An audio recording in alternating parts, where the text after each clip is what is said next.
Part 107. I'm Really Immortal. Author, Chulian Kuikan Rusiahua. Chapter 1088. Li Hongfang really likes to work with Lu Chang'an, but the sect leader is both civilized and military. He often looks at problems more comprehensively than Li Hongfang, and analyzes problems more carefully and thoughtfully. There is basically no place for Li Hongfang to use his skills. This is more or less a pity. Who doesn't want to express himself in front of the people he admires and admires so as to gain attention and recognition? Li Hongfang's powerful reasoning, information gathering, and logical analysis abilities were of no use. He used them occasionally, but in the end it was better not to use them. Now facing a person like the third wife, Li Hongfang couldn't help but want to give full play to her. In the afternoon, Brother Lu reminded herself that as long as it didn't involve him, she could help the third wife for reference. That day I went to deliver wine to Dan Dan, and Qin Yinan was there at the time. He wanted to give me money in a pretentious manner. I thought, I am paying filial piety to the Queen Mother, what status do you have to pay for it? You still look down on people, thinking that I don't have any. Are you qualified to give drinks to Duntun?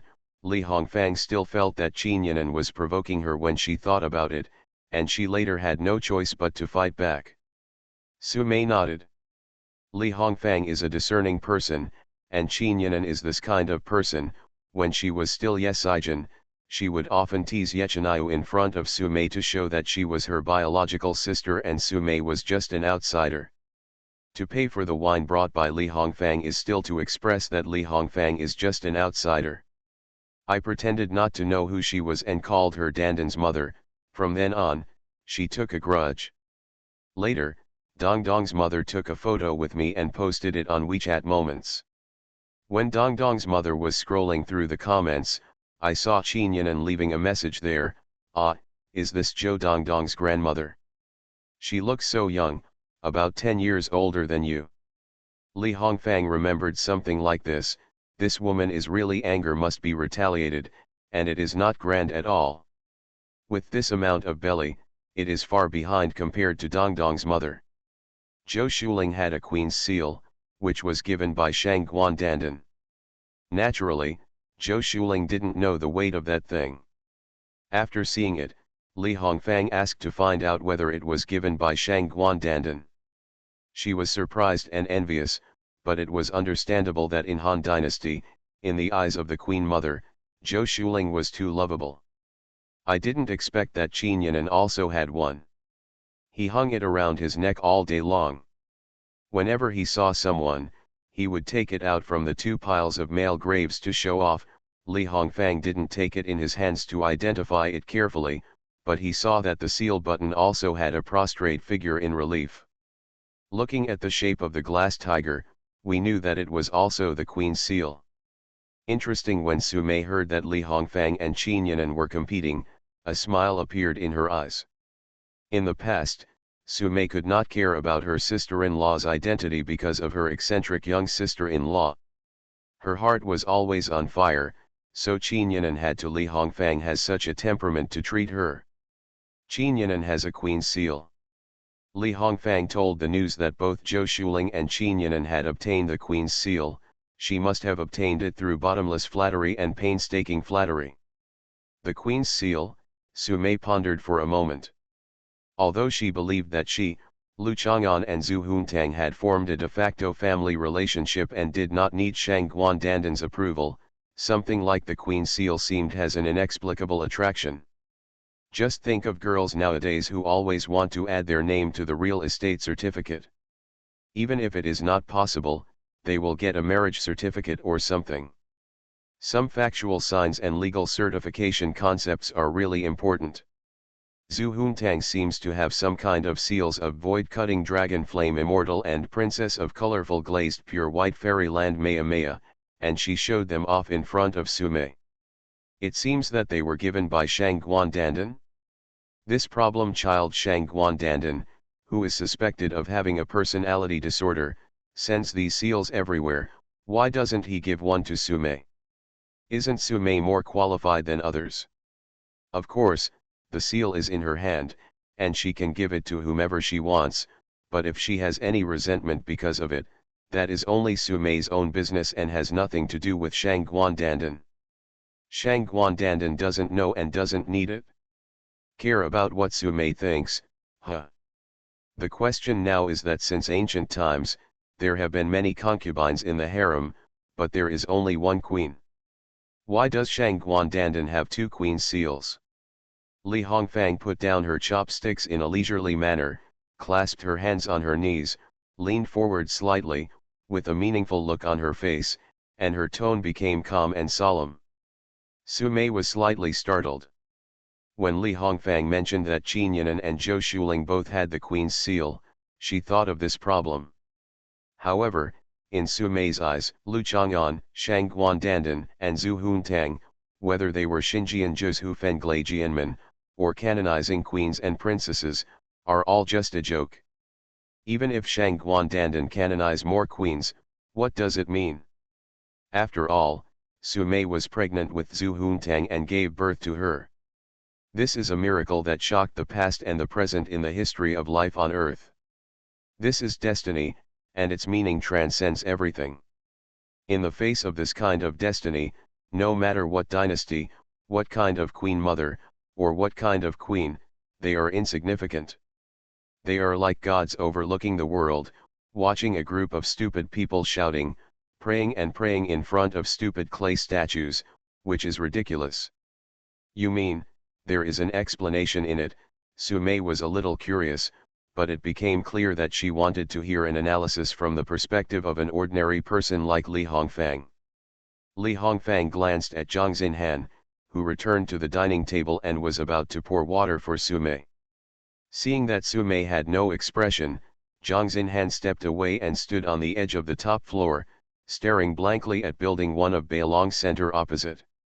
The anomalies among them start from the time when Brother Lu and I returned to the Han Dynasty tomb and found a living coffin in the first month of the year. Li Hongfang began to talk, detailing and truthfully describing his fantasy and almost mythical experience. The students, 2 men and 2 women, had nothing to do at night and went exploring in the nearby mountains and forests. Weird movements, dead animals everywhere. They did not continue to seek death. Brother Lu called for strong backup. His calm eyes seemed to have glimpsed the mysterious truth. Li Hongfang and Brother Lu entered the tunnel. His breathing was rapid, and her heartbeat was thunderous. When she turned around, she found that his face was covered with a layer of earth color that could not be seen clearly. His gaze in the tomb was deep and calm, and the two of them whispered, gradually realizing that the tomb seemed like a dark space isolated in the universe. A huge force suddenly burst out. Li Hongfang was attracted by the cave wall and was almost swallowed by the soil. Fortunately, Brother Lu suddenly got rid of the control of the mysterious force and rescued her. 2 coffins were placed one above the other, extremely vicious, endless ominousness overflowed, the white wax fire gradually became fainter, and the faint sound of breathing came from nowhere. Brother Lu and Li Hongfang looked at each other in shock and uncertainty. Open the coffin. The emperor more than 2,000 years ago, the usurper Wang Mang who yearned for the ancient saint, and Shang Guandandan, who was obviously playing with the child under the sycamore tree, were actually lying in another coffin. So, who is that in Brother Liu's house? Wait a minute. Sumei raised her hand. Xiao Li, have you ever considered publishing storytelling works on a listening app? Li Hongfang laughed sarcastically, and unknowingly got too involved. There was nothing he could do about it. In the field of tomb robbing, people often communicated about anecdotes from all over the world, especially those scary and strange stories. Everyone talked about them in this way, which aroused the atmosphere and emotions. Full. Just tell the basic information and don't exaggerate the supernatural atmosphere. Li Hongfang spoke with gusto. Sumei didn't find it scary at all. Things like ghosts and zombies really existed. In Sumei's eyes, they were just objects of anatomy and captive research. Li Hongfang cleared her throat, suppressed her desire to restore the scene and atmosphere at that time, and explained the analysis that the person in the coffin was Wang Zhenjun, and Wang Zhenjun was the daughter of Lu He and Shang Guandandan. What? Su Mei's thoughts changed rapidly as she was disturbed by Li Hongfang's shocking revelation. How reliable is this matter? Of course Su Mei already knows that Lu He is Lu Chang'an. It is really possible for him to do such a thing. Lu He reigned for 27 days and had more than 1,000 crimes. If he was really such a ridiculous emperor, why would Huo Guang abolish him? Let a wise and powerful emperor come and destroy his Huo family. Later, when Emperor Xian came to power, it was really the Huo family will be destroyed. Li Hongfang has done some research on history. He went back to the time and discussed with Su Mei based on the ideological characteristics of the time, the behavior of various characters, and human nature as the basic starting point for analyzing the problem. What evidence do you have? Su Mei has lived for so long, but her energy and time have not been spent on historical research. That is not important to her. She is concerned about technology and the future of mankind. Now she is thinking about it in her mind, even though I had piecemeal information from historical books and documents that I had memorized. I was unable to refute Li Hongfang's statement completely by citing scriptures. Of course it cannot be clearly recorded in history books. Even if there is a record, it is difficult to pass it down.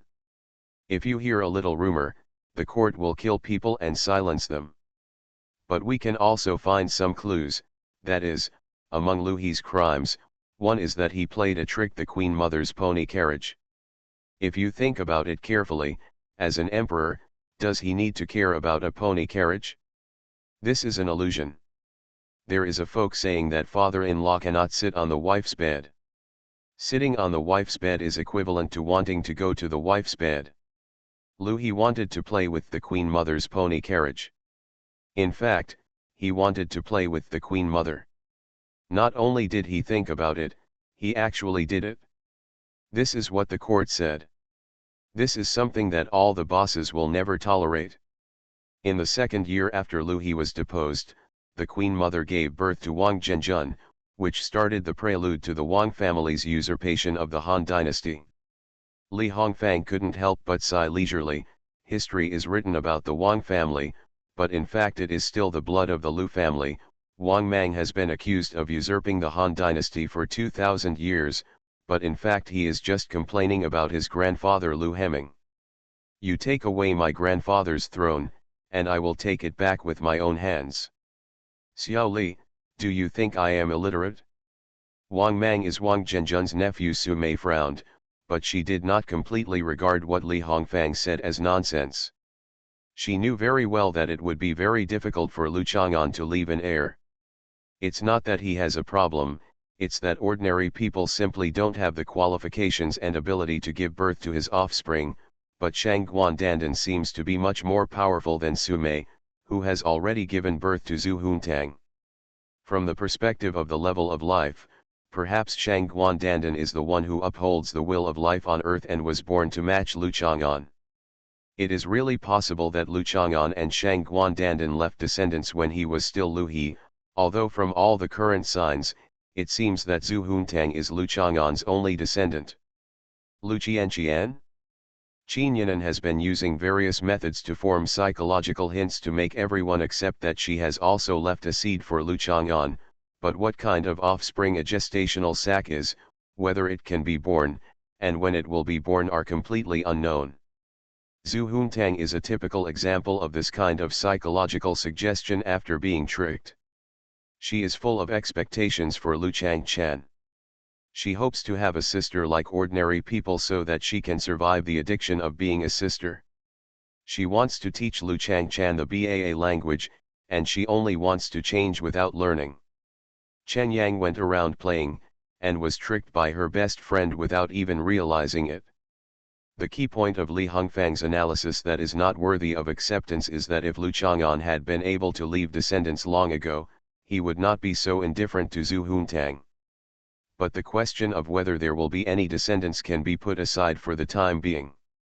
Lu Chang'an played with Shang Guandandan's pony carriage back then, so this matter is probably a certainty.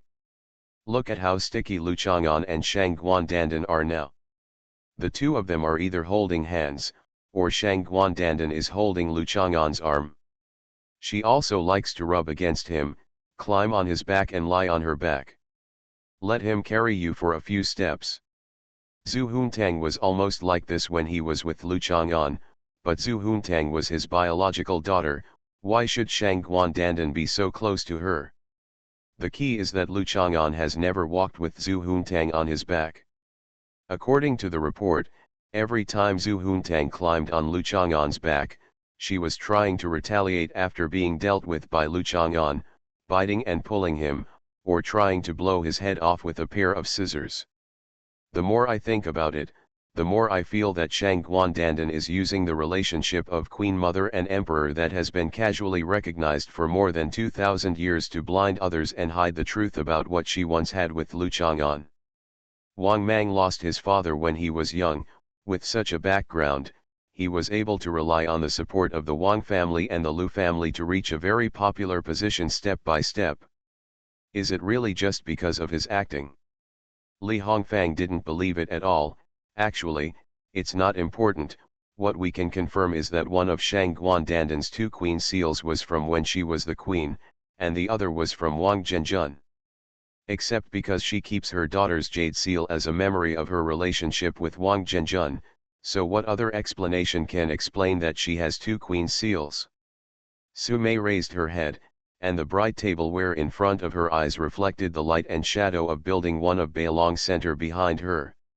She knew that Shang Guandandan was playing with Zhu Huntang now. A group of people were making a lot of noise, and Zhu Huntang also tried to make Su Mei join in, but Su Mei really wanted to send Zhu Huntang to Antarctica and let her try out the sea there to see if it would be fun. Just thinking about it, her father would definitely be reluctant to send Zhu Huntang to Antarctica, and he might even run there to play with her. By then, Su Mei's Antarctic base would probably become some kind of dinosaur amusement park and a breeding base for extraordinary life forms. Xiaobai, Aurora, and Mrs. Karnstein may all have offspring with Lu Chang'an, and Zhu Huntang will definitely be happy to see this happen, and will take the opportunity to provoke a palace fight. You said that Wang Zhenjun is the person in the coffin of the Han tomb. Yesterday when Lu Chang'an brought Guandandan to see me, he mentioned that Shang Guandandan sucked the living dead in the Han tomb dry. He is the Wang Zhenjun in your mouth. If she is the daughter of Shang Guandandan and Lu He, Shang Guandandan will suck her dry. Su Mei came back to her senses and pointed out the doubts that Li Hongfang could not explain. Li Hongfang's expression remained unchanged. Even Brother Lu often had blind spots and misunderstandings caused by his thinking habits. How could the third wife be the same? Li Hongfang's role is to provide them with new ideas and perspectives to inspire them. This is why Brother Lu likes to take Li Hongfang to work, and supports her to help the third wife with her analysis today. I also heard from Brother Lu that Shang Guandandan sucked off Wang Zhenjun, but is this true? No one has seen it. Brother Lu often has unspeakable secrets, especially when facing Shang Guandandan. He has to help her hide some things. Li Hongfang pondered for a while, and suddenly thought of a possibility. He stretched out his finger and shook it vigorously, raising his head excitedly. Li Hongfang's words and deeds were always full of contagion, and Su Mei couldn't help but be attracted to her. What shocking conclusion was she going to make? Shang Guandandan's so-called sucking Wang Zhenjun dry may just be to let Wang Zhenjun return to the mother's body. After all, Wang Zhenjun was a living dead at that time, which was obviously not a normal state. Shang Guandandan wanted her to return to her belly to give birth again, and Shang Guandandan wanted her to return to her belly to give birth again. Dandan usually eats so much, yes, she even sucked up water monkeys and other things, just to replenish nutrition for Wang Zhenjun's rebirth. Li Hongfang gradually stopped caring about maintaining her appearance and posture, and clapped her hands excitedly. This must be what happened. Su Mei's bright eyes reflected the lights of thousands of houses in the distance of the city, and her hands gripped the edge of the table. As a scientific research expert, her reason told her that these things had no evidence at all, and Li Hongfang was just thinking wildly. but she really felt that there was something about Li Hongfang that was indeed on point. Li Hongfang probably didn't know that the birth of a super life form required the support of a powerful mother's body and an extraordinary supply of nutrients, but she could think of Wang Zhenjun's rebirth and the need for nutritional supplements. Returning to the mother body, these are some pieces of information that Lu Chang'an only speculated yesterday.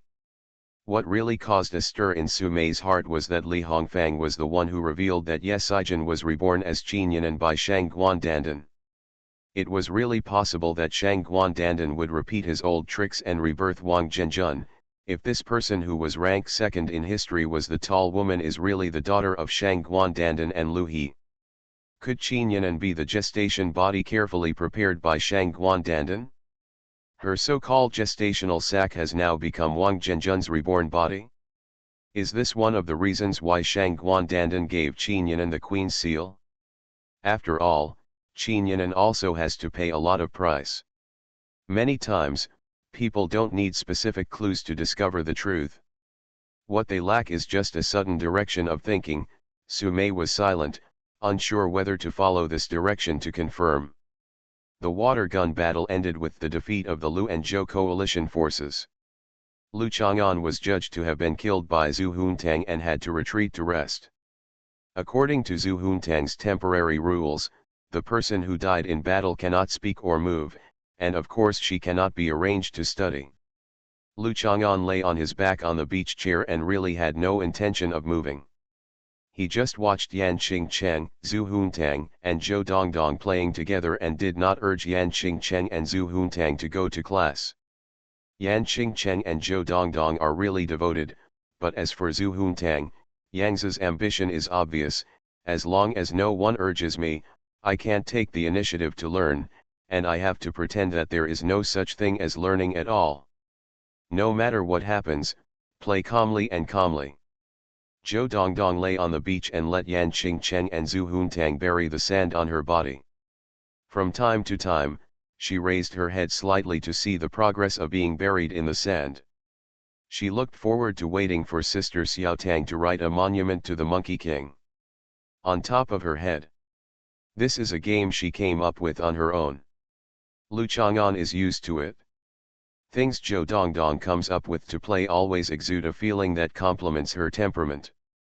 Accompanied by Jin Xiaomei and Humiji, Shang Guandandan tried to control the seafood merchant's electronic scale, thinking about how to adjust the seafood price to a higher price, so that she could gain more when she went to sea.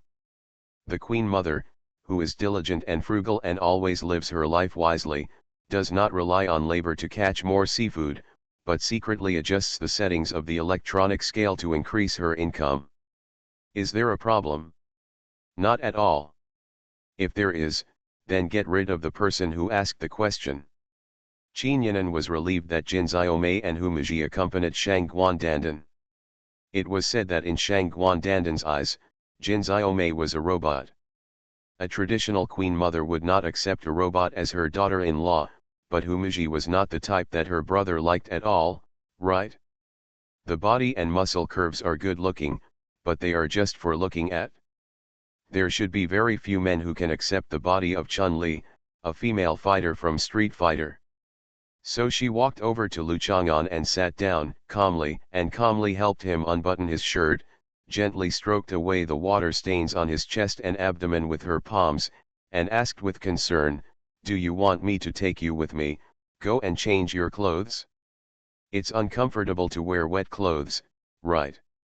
It's okay. The three of us, brother and sister, used to go to Yuantoza to escape the summer heat. We lived in the Qin family's garden and went boating on the lake. The skylight, cloud shadows, flower branches, and lotus leaves were so beautiful. Whenever we felt like it, we would jump into the water and splash. When playing, you often sit on the boat and watch me catch fish and dig lotus roots in the lake, and you are so wet." Lu Chang'an looked at Qin Yan'an with soft eyes. There are only some differences between Qin Yan'an and Ye Sijin in temperament and feeling. After seeing more, I feel that there are very few differences. They are just that their figures are plumper now. This is a new country where life is comfortable and leisurely, and there is no family and country. After having to worry about big things, Yesijin will also change. No wonder Mr. Chin would take me to Yuantozo to escape the summer heat when I was a kid.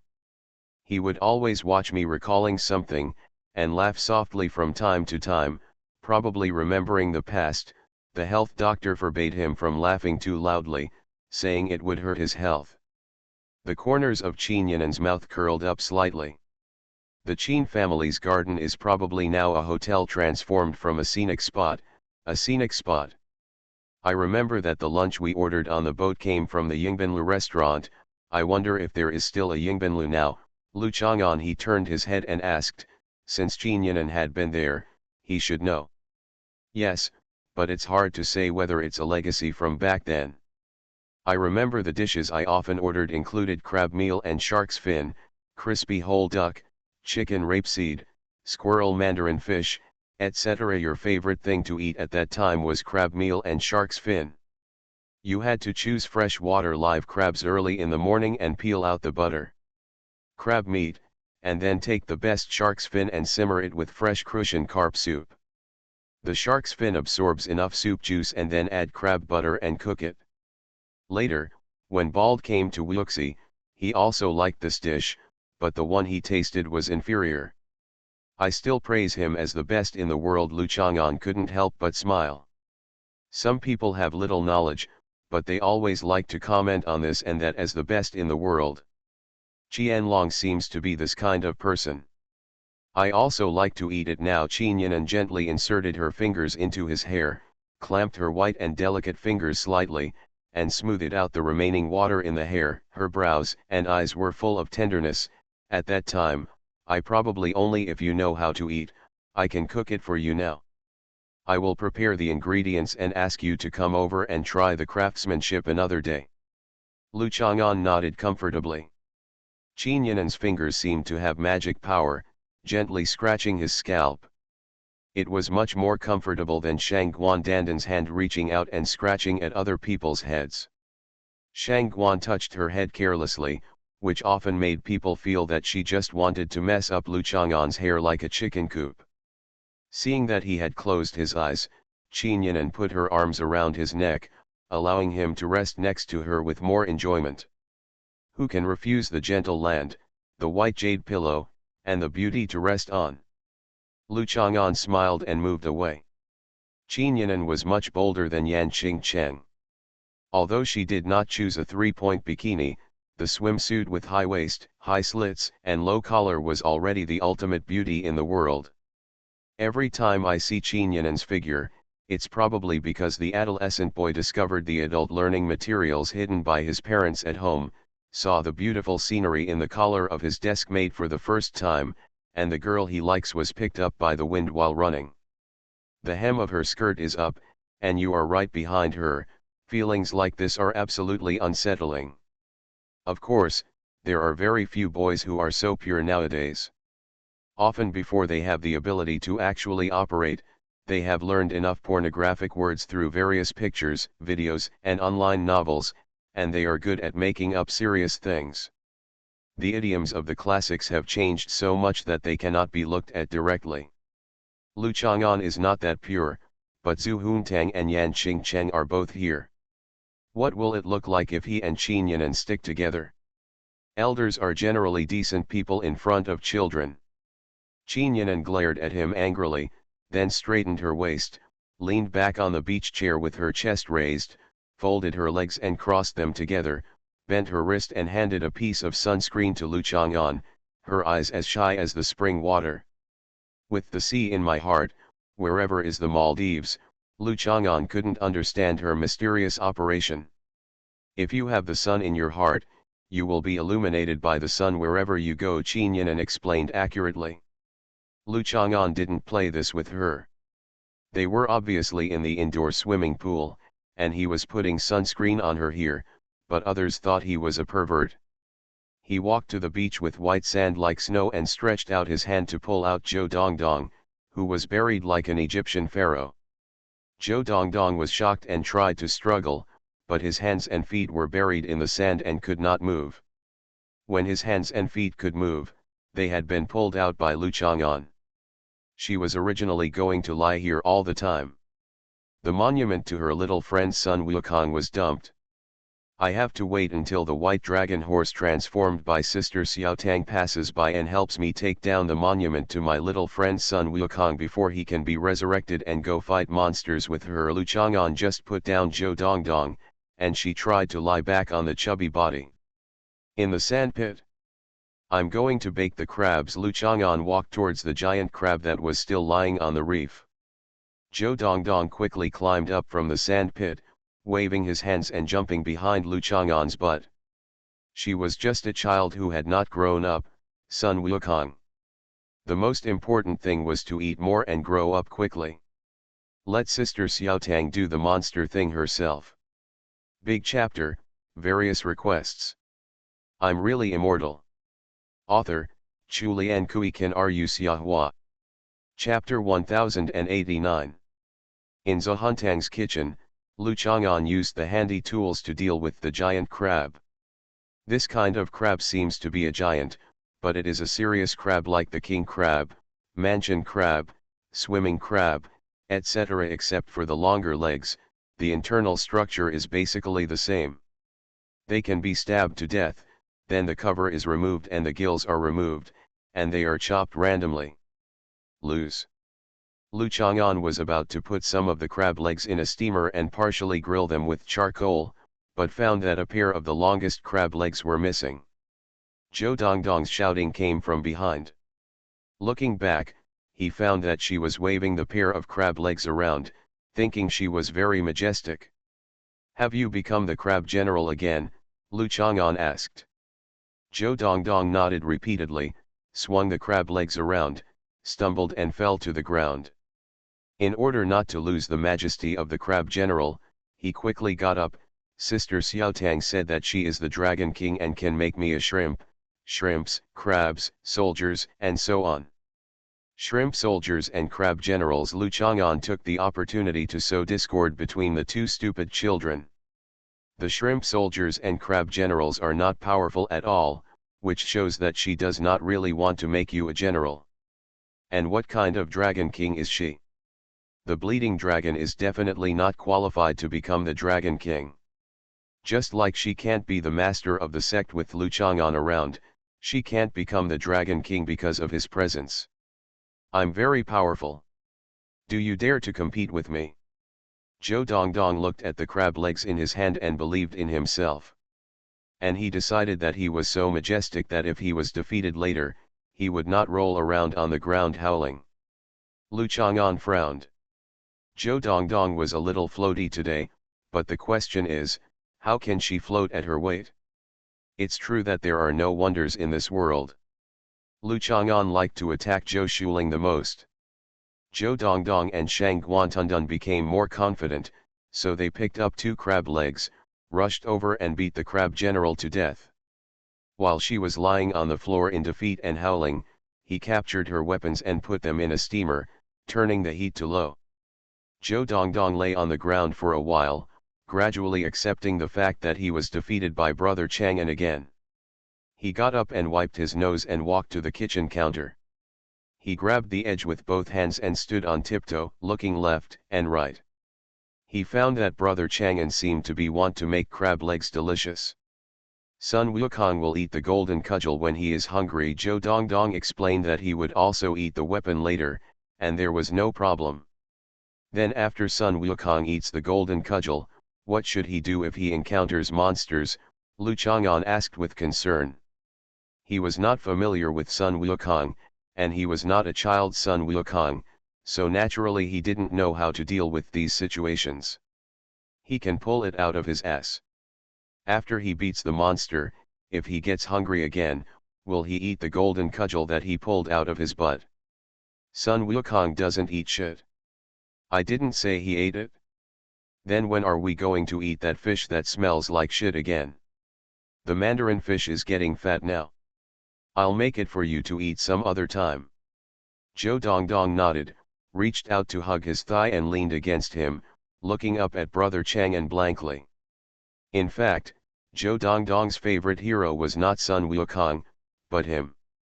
Because if one day Zhou Dongdong is captured by a monster, Sun Wukong may not come to rescue Zhou Dongdong, but brother Chang'an will definitely. After eating the giant claw crabs and other seafood caught by the seamen in the evening, Lu Chang'an took Zhou Dongdong back under his arm. After Zhou Shuling closed the shop, she joined everyone. Lu Chang'an packed her baked crab legs with egg yolk and some crab meat mixed with crab paste.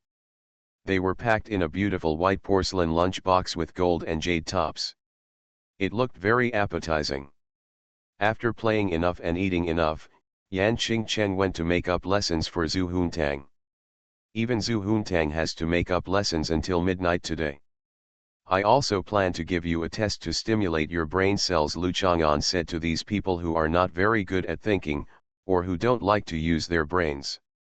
Qin Yinan is also here. It is said that he will accompany Shang Guandandan to chat about history and culture tonight. Lu Chang'an always feels that this is not the case, but it is impossible to drive her away, right? So Qin Yinan belongs to the type who plays a pregnant woman whose brain is abnormal, and she also needs to stimulate the normal operation of brain cells.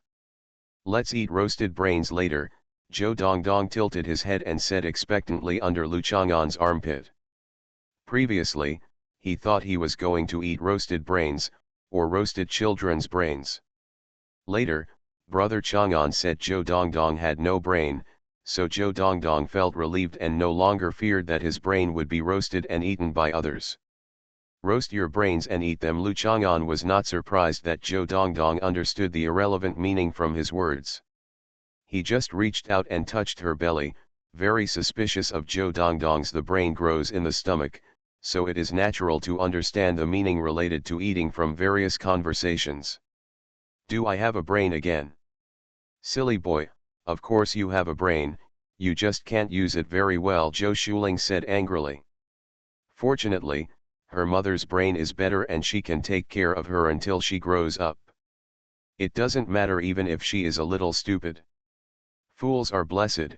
Zhou Shuling glanced at Lu Chang'an and raised the corners of her mouth slightly. She summed up this principle of life from Zhou Dongdong's encounter with Lu Chang'an. It's easy. It's easy.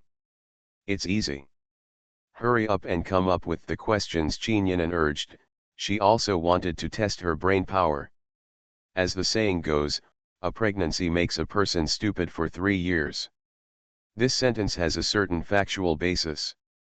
What Qin Yinan is worried about is that her pregnancy process is unusual, so she must pay special attention to supplementing her nutrition so that the normal operation of the brain can be fully powered, otherwise it is very likely that pregnant women will consume more brain power than the average pregnant woman, resulting in a situation like being pregnant for 30 years. 30 years, how can I compete with other little foxy wombs if my brain has been lagging behind in these 30 years? I'm just afraid that by then I'll be pushed out into a cold palace that's colder than the Antarctic. Shang Guandantan remained calm and quietly extended her palm halfway out of her sleeve pocket, so that when Lu Chang'an asked the question, she could raise her hand to answer the question faster than others and get the upper hand. 3 people drink 3 buckets of water in 3 days. How many buckets of water do 9 people drink in 9 days? Lu Chang'an asked. Shang Guandandan immediately raised his hand, and at the same time he jumped up and down to attract the questioner's attention. Qin Yinan and Zhou Shuling both wanted to answer, but when they saw Shang Guandandan raising his hand to answer, they couldn't help but blurt out the answer. You say. 7 of these 9 people are Ya, Xiao Ling, Hui Hui, Xiao Fang, Xiao Zhongqing, Evil Wife, and An Nuan. They started a fierce palace fight over the distribution of water, and Xiao Tang was punished by everyone for sowing discord. After discovering this, we started spitting everywhere in an attempt to contaminate all the water so that no one had any water to drink. Fortunately, I was in charge of the overall situation. In the end, we dug a well outside everyone's room, which could provide drinking water and deterrence. Disobedient palace maids and eunuchs. After Shang Guandandan finished speaking, he nodded with satisfaction. The Queen Mother's answer was naturally the standard answer. I hope the speaker means it and the listener also means it, and learn from it the true meaning that the harem must live in harmony. Lu Chang'an's eyebrows twitched. What kind of answer is this? Shang Guandandan should be excluded from this kind of game. She spends her days doing nothing, being idle, never studying, and maybe she doesn't even know what the word answer means. Qin Yanan was secretly happy that her name was ranked first, while An Nuan was ranked last. As for Su Mei, she was ranked second to last probably because of Zhu Huntang's relationship, and she was also codenamed Evil Mother. However, 4 of these 7 people are in a group, and there is also Zhu Huntang, who has to be taken seriously. This group of people is too powerful. Even if he adds Yan Qingcheng and Yan Hui, he still has some power. A single person is weak. At present, neither Yan Hui nor Yan Qingcheng has been included in the harem category by Shang Guandandan. There is still a long way to go. It's very expensive to dig wells. We can dig fewer wells. Zhou Shuling thought about more practical issues, but we can use mountain spring water to boil water for Dandan to drink. Dandan, do you know, use mountain spring water for bathing? Tea and stuff, it tastes really good. What Xiaoling said makes sense. Shang Guandandan nodded with satisfaction. She was worthy of being the daughter-in-law appointed by the Queen Mother. She was as diligent and frugal as the Queen Mother and could live a smart life. The corners of Qin Yanan's mouth curled up slightly. Zhou Shuling was quite good at talking, but what everyone focused on was execution. Qin Yanan already had a plan in mind. You answer it, Lu Chang'an said to Zhou Shuling. Seeing Qin Yanan's confident look, he knew that this kind of question was unlikely to be difficult for a graduate student, so he should use it against Zhou Shuling. 9 buckets, Zhou Shuling immediately answered confidently. Smart kindergarten children may know the answer to this kind of question, so how could it be so difficult to attract the little mother who once thought about tutoring Lu Chang'an's homework? 9 barrels, this is an unexpected answer.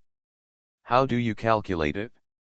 3 people drink 3 barrels of water in 3 days. 9 people drink 9 barrels of water in 9 days. 1 person drinks 1 barrel a day, and 9 people drink 9 barrels in 9 days. Zhou Shuling did a simple division calculation. Don't help Zhou Dongdong with his homework from now on. Lu Chang'an had to stop Zhou Shuling from leading Zhou Dongdong to run in the opposite direction on the road of learning. Why? Zhou Shuling felt aggrieved. Did she do something wrong? In the past, he often asked questions, and she couldn't understand any of them, but this question was very simple, and she was still very confident. Zhou Dongdong, forget it. Lu Chang'an shouted Zhou Dongdong. She was motionless with her hands and feet hanging down. When she heard Brother Chang'an calling her to answer the question, she turned her head and looked at Lu Chang'an without saying a word. There was a clear light in her eyes, as if she could see through it. Her bright pupils saw that her mind was filled with all kinds of shrimps, crabs, seafood, and aquatic products that she had eaten today. How much is it? Zhou Shuling felt a little unconvinced and aggrieved. 27 barrels. Qin Yanan couldn't help it, use the normalization method to calculate. First calculate how many barrels of water each person uses per day, and then multiply by 9 people and 9 days to get the formula, 3 divided by 3 divided by 3, 9 equal 27. Or use the doubling method, use 3 barrels of water as a multiple, and then multiply by the multiple of people and the multiple of day 3, 9 divided by 3, 9 divided by 3, equal 27. This is a simple arithmetic problem, but it is more of a brain teaser. People like Zhou Shuling may not even know such simple arithmetic, and they may be led astray by the confusing nature of brain teasers. So that's it. Zhou Shuling was a little impressed. She was indeed a teacher at Xiongnan University. She was as powerful as Professor Liu. Zhou Shuling was determined that both she and Zhou Dongdong would be admitted to Xiongnan University. Yaya is also a good helper. When my business grows in the future, I can leave it to Yaya to help. After all, I have to worry about too many things every day, and I often feel physically and mentally exhausted, and arithmetic is quite a waste of energy. Shang Guandandan is also very satisfied with Qin Yinan's outstanding performance. If Zhu Huntang were here, he would probably understand the profound meaning of the Queen Mother's arrangement of digging a well outside the door of each room. The wells lead to the Dragon Palace, which means that the lustful dragons in the Dragon Palace can choose a well to drill out every day. The woman who blessed him. Can your business be big? Lu Chang'an was very doubtful. Shang Guandandan had already lost enthusiasm for her self-service vending machine and entered the Fortune Global 500 business. Her new focus was on stealing subway ticket machines to sell tickets and stealing fire.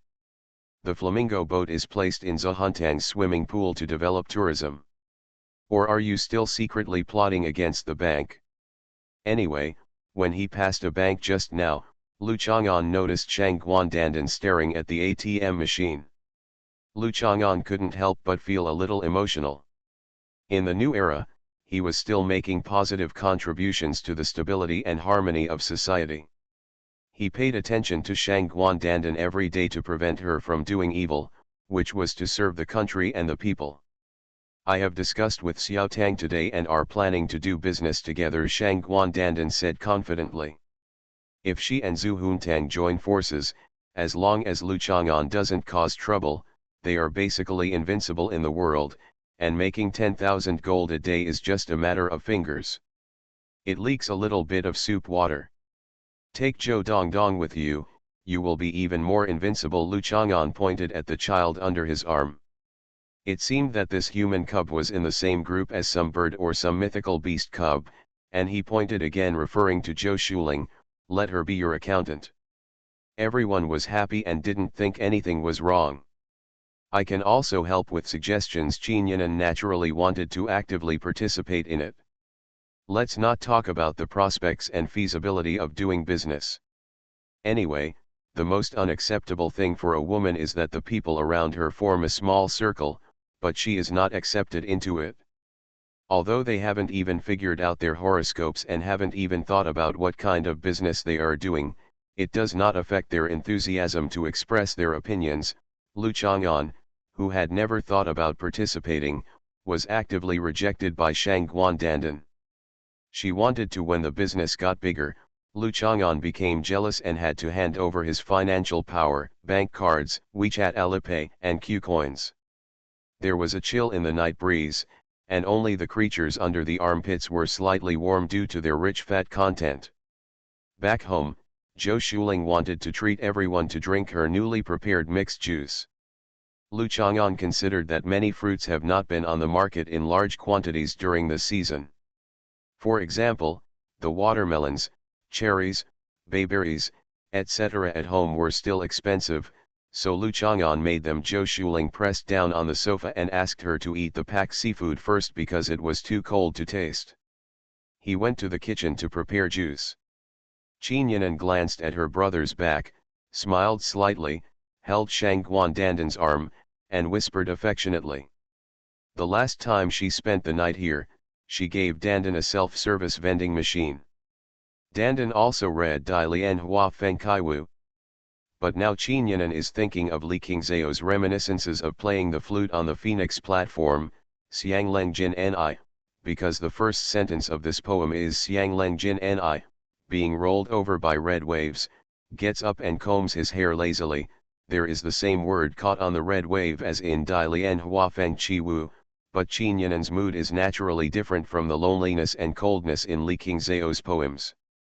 Today I found that everyone has noticed the phenomenon of invisible chapter reviews, mainly because there are important meetings being held, and there are too many people reporting Kittian works in various names, so it is temporarily closed now.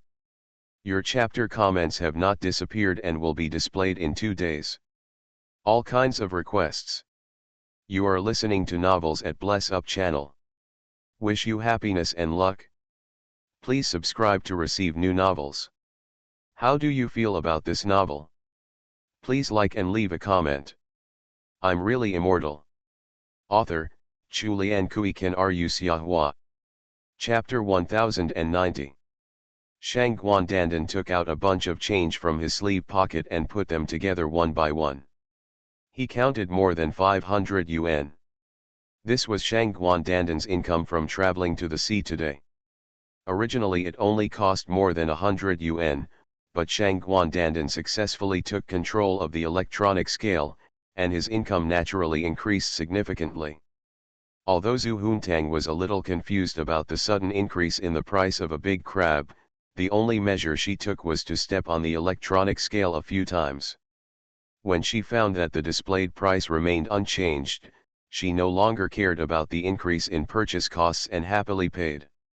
Because Jin Xiaomei was standing next to Shang Guandandan and smiling, Zhu Huntang decided to calculate the increased purchase cost on Jin Xiaomei and deducted several hundred yuan from her salary. It is said that Lu Chang'an used to move bricks on the construction site and could only earn 200 yuan a day.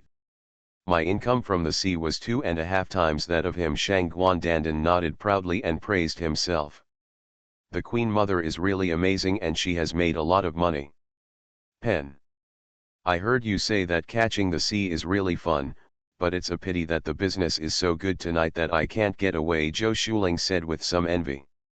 Lu Chang'an took some photos of Zhou Dongdong and Shang Guandandan who showed their special temperament because of their hard work. Show her the photo. Dongdong, how much money have you made? Shang Guandandan said to Zhou Dongdong, who was watching his mother eat baked crab legs with egg yolk. I made 10 yuan, Zhou Dongdong said happily and a little proudly. Where's your money?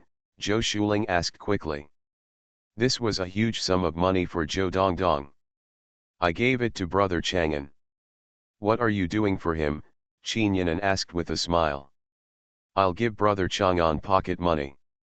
Why did you give him pocket money? Zhou Dongdong fumbled around in his pocket, hoping to find 1 or 2 yuan for himself, because everyone has their mother or other people to give them pocket money, but no one gives brother Chang'an pocket money. I gave it to him.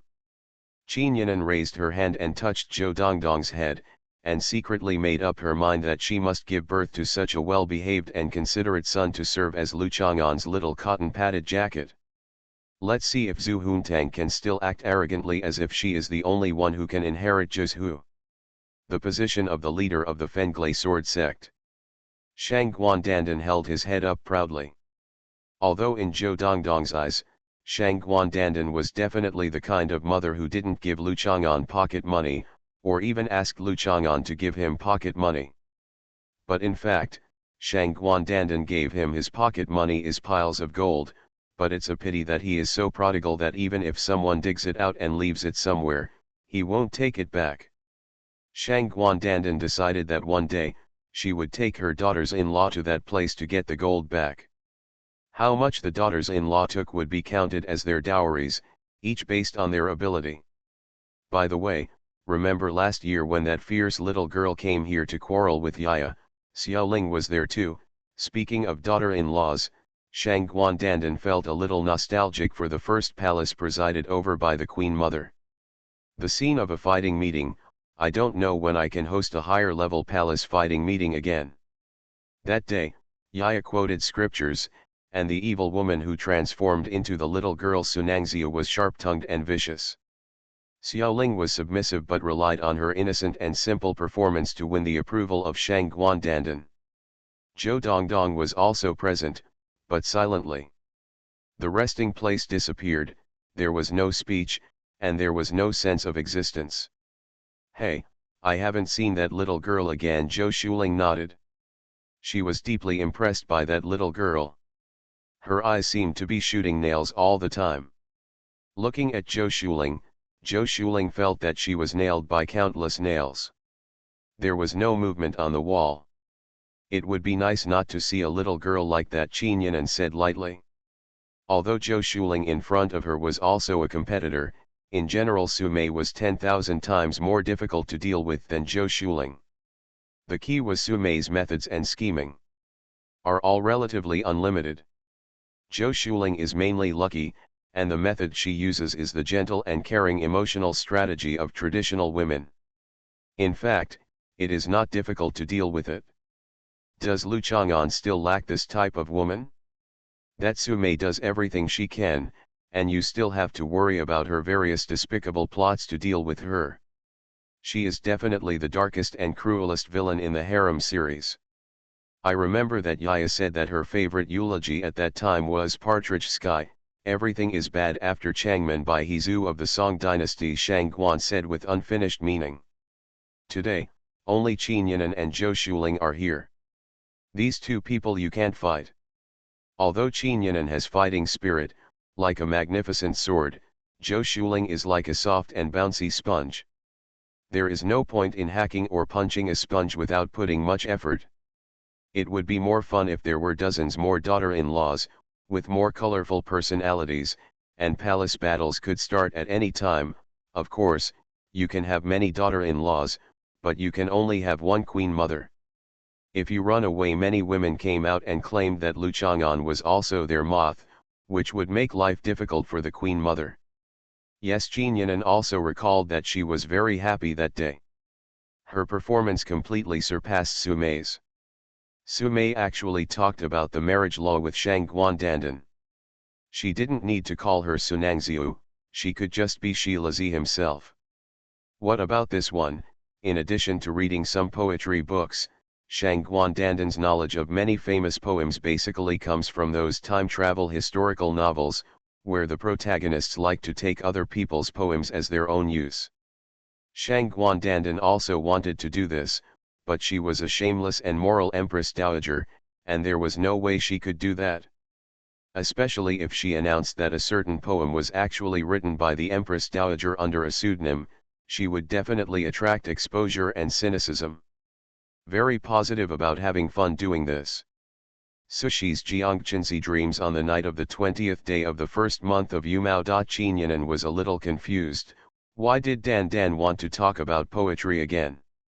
Although she also firmly refuses to study and refuses to go to school, Dandan's cultural knowledge reserve is not comparable to that of sister Qian Qian. Zhou Shuling couldn't help but yawned, and immediately woke up. She pushed Zhou Dongdong, who also suddenly became sleepy. The intellectuals were chatting. The two of them listened carefully. Under the influence, they might be able to speak like this in the future. I am very powerful. Sushi, well, that's the famous poet who Xiao Tang thought he had a brother named Sudongpo. Shang Guandandan nodded. This great poet's literary achievements in their dynasty were probably equivalent to those of Jia Tai during the Emperor Wen's period. Fu, it's just that Jia Taifu's political ability is by no means comparable to that of ordinary people. When Sushi was 19 years old, he married 16-year-old Wang Fu.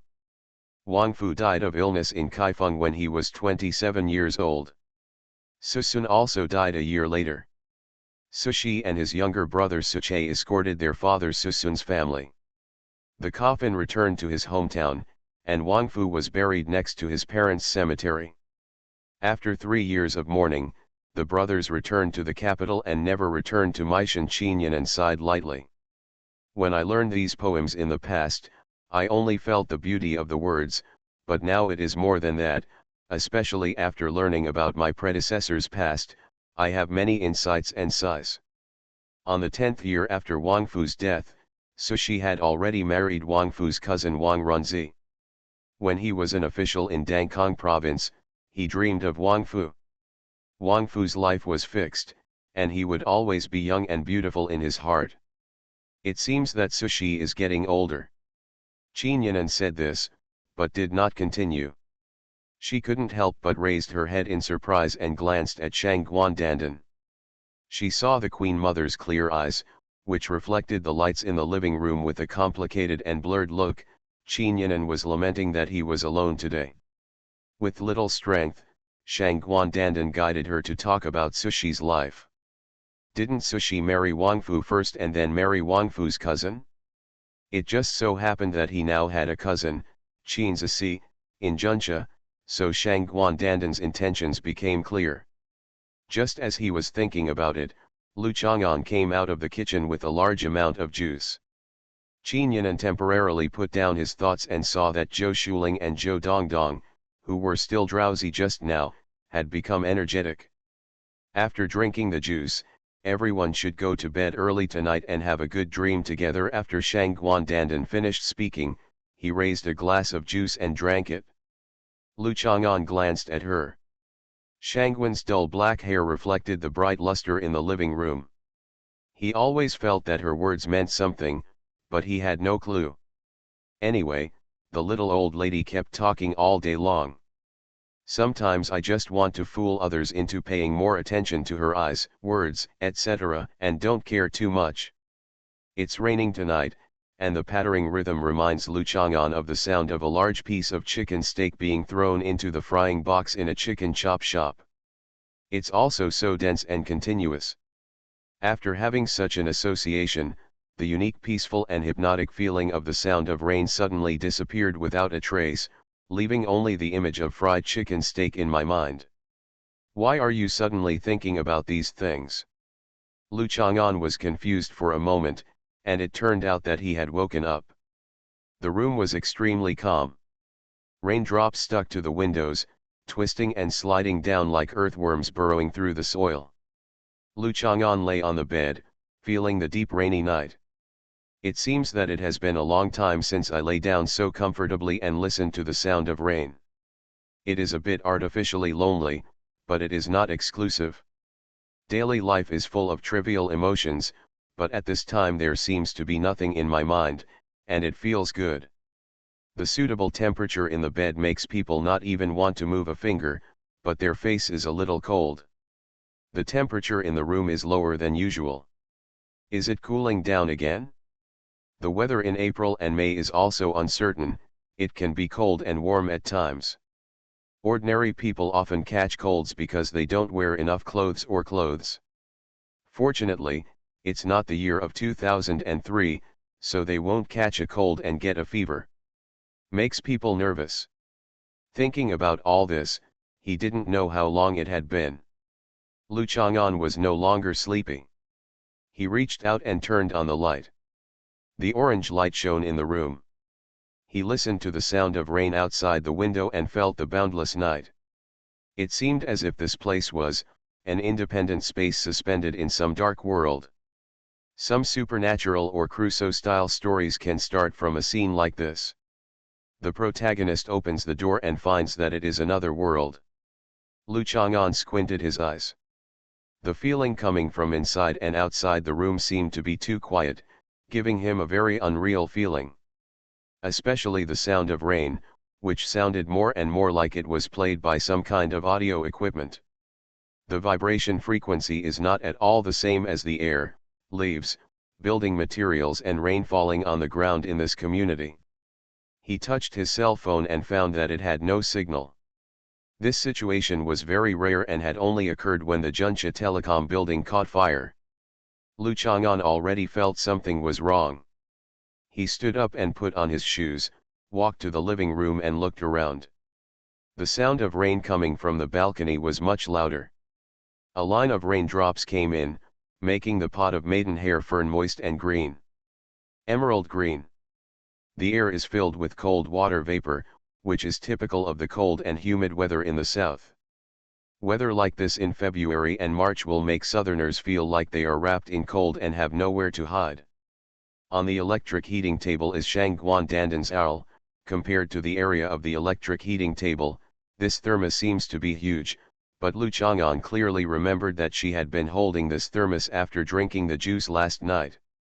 Pot, until later she and Qinyanan went downstairs together. Why are you here again? Lu Chang'an walked over and touched the lid of the thermos pot. The paint peeling off felt like a cold metal. He knocked his fingers and made a ding-dong sound. He kept his efforts and did not knock the lid of the thermos pot out of shape. Shangguan Dandan often forgets to bring her thermos when she goes out with Lu Chang'an. But if Lu Chang'an is at home and she goes out by herself, she rarely forgets this thing. Especially before going to bed at night, she will definitely bring the thermos downstairs. Go, because the first thing she does when she gets up early in the morning is to boil water and fill her thermos. After staring at the thermos pot for a few times, Lu Chang'an pushed open the door. The corridor sensor light flashed a few times, then made a sizzling sound of electricity, and finally turned on. He looked at the sensor light in confusion. Although the community was old and dilapidated, infrastructure such as street lights and sensor lights were still replaced and maintained. After all, there were many middle-aged and elderly residents here, and it would be easy for accidents to happen if the lights were not on. The corridor light in front of me, which seems to be not very sensitive, was actually replaced last month.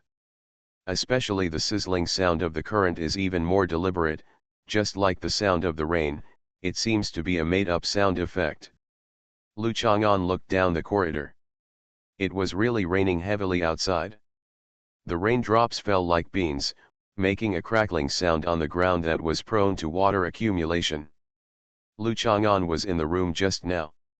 The sound of chicken steaks being fried in the fryer was completely different again. What happened? If an ordinary person would just think that he had seen a ghost at this time, how could Lu Chang'an be so frightened? Only ghosts would be really scared when they see him, not to mention that this is the place where the god of death retreats. Which ghost dares to make trouble? The zombies are pretty much the same, specifically the little zombie queen. Lu Chang'an walked to the bottom of the stairs and looked around. The humid air made people feel relieved. The splashing water droplets wet the insteps, calves, and arms. He looked up, with a calm expression. What he saw was but it is a scene that may make the entire people of Juncha feel horrified, if they can also see it. A huge coffin contained the entire county sand. The towering number 1 Bailong Center was also obscured by rain and fog. But above the rain and fog, people could clearly see the coffin cover depicting the dragon and phoenix facing each other. Like the magic weapon that tramples the world in myths and legends, once it falls, the entire city will be reduced to nothing, and countless creatures will lose their flesh and blood. All kinds of requests. I'm really immortal. Author, Chulian Kui Kan Ru Xiahua. Chapter 1091. If ordinary people have not improved their state of mind and courage by reading books such as The Mortal's Cultivation of Immortality, Covering the Sky, Holy Ruins, Fights Break the Sky and other books on the Kidian Chinese website, they will definitely be frightened and terrified when they see the scene in front of them. Lu Sin was just as scared as ever, lying on the ground and leaking a few drops of urine. But Lu Chang'an suspected that ordinary people would not be able to see the scene at all.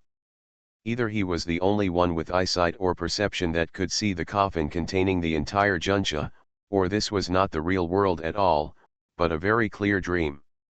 Shangguan Dandan is indeed lawless and has no interest in safeguarding the core values of society and a prosperous and stable environment with Lu Chang'an. However, except for some nagging thoughts and complaints about Lu Chang'an's unfilial piety, she is not dissatisfied with her current life. She wouldn't suddenly want to destroy the entire county Shachan, only in 1938 could she do such a harm to the director. She is very interested in fooling Lu Chang'an, and she always enjoys it and is very active. Combined with the performance of Qinyanan and Shangguan Dandan tonight, they pretended to be nonchalant and communicated with each other, and Lu Chang'an felt some strange emotions when Qinyanan stayed overnight last time. Lu Chang'an seems to have realized something. In other words, this scene of the whole city being sealed in a coffin may be some kind of barrier created against Lu Chang'an. Once he breaks through this barrier, he will find out what coffin plan Shangguan Dandan is doing. Lu Chang'an did not jump directly into the sky to try to touch the coffin that sealed the city.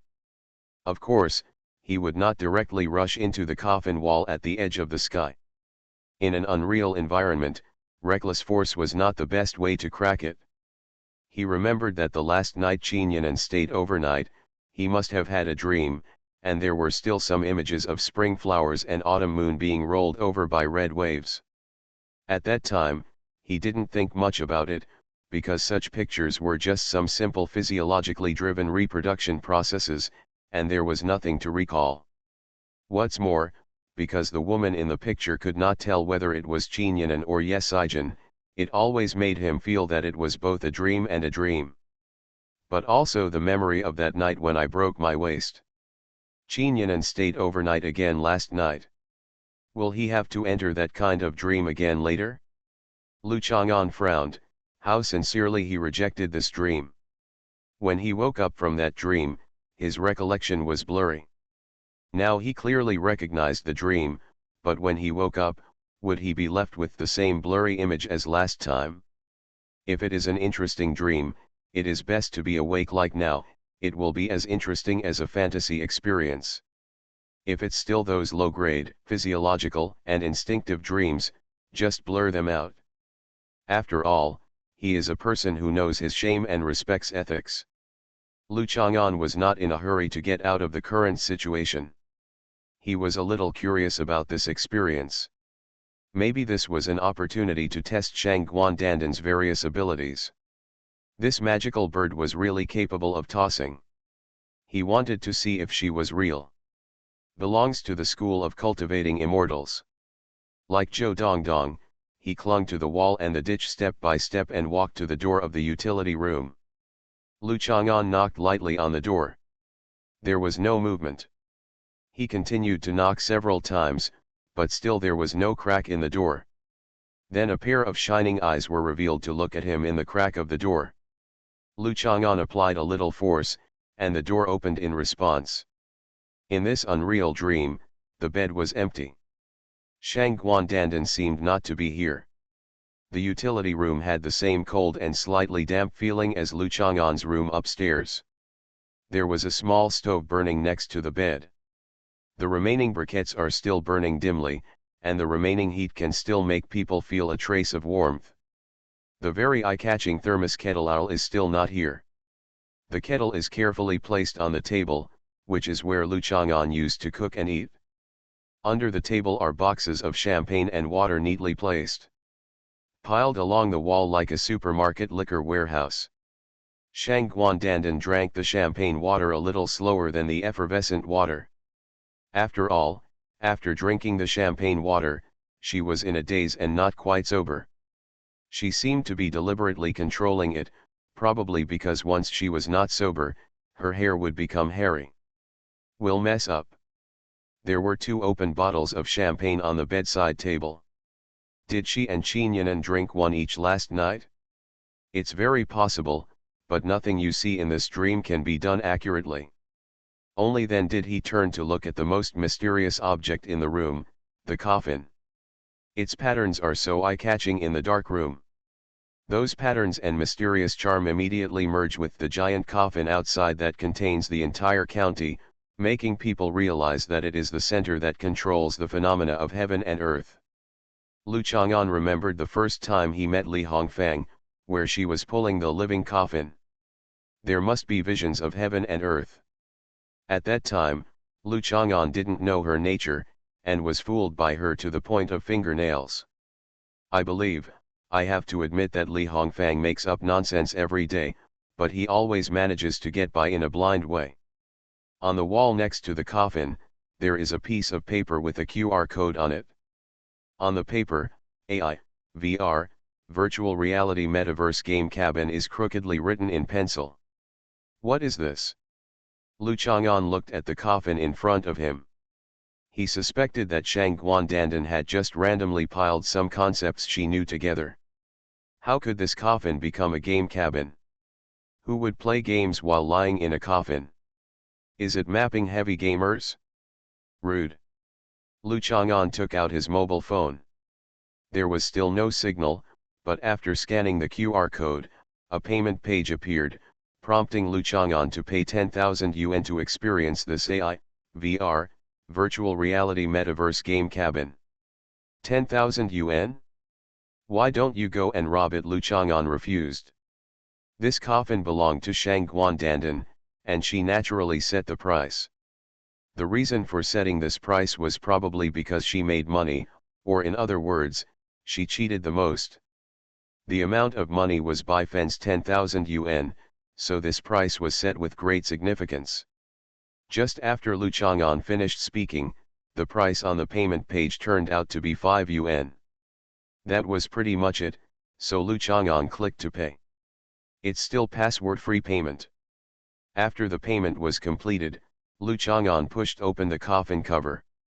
Shang Guandandan's various treasures were no longer piled inside, but instead he simply fooled the customer.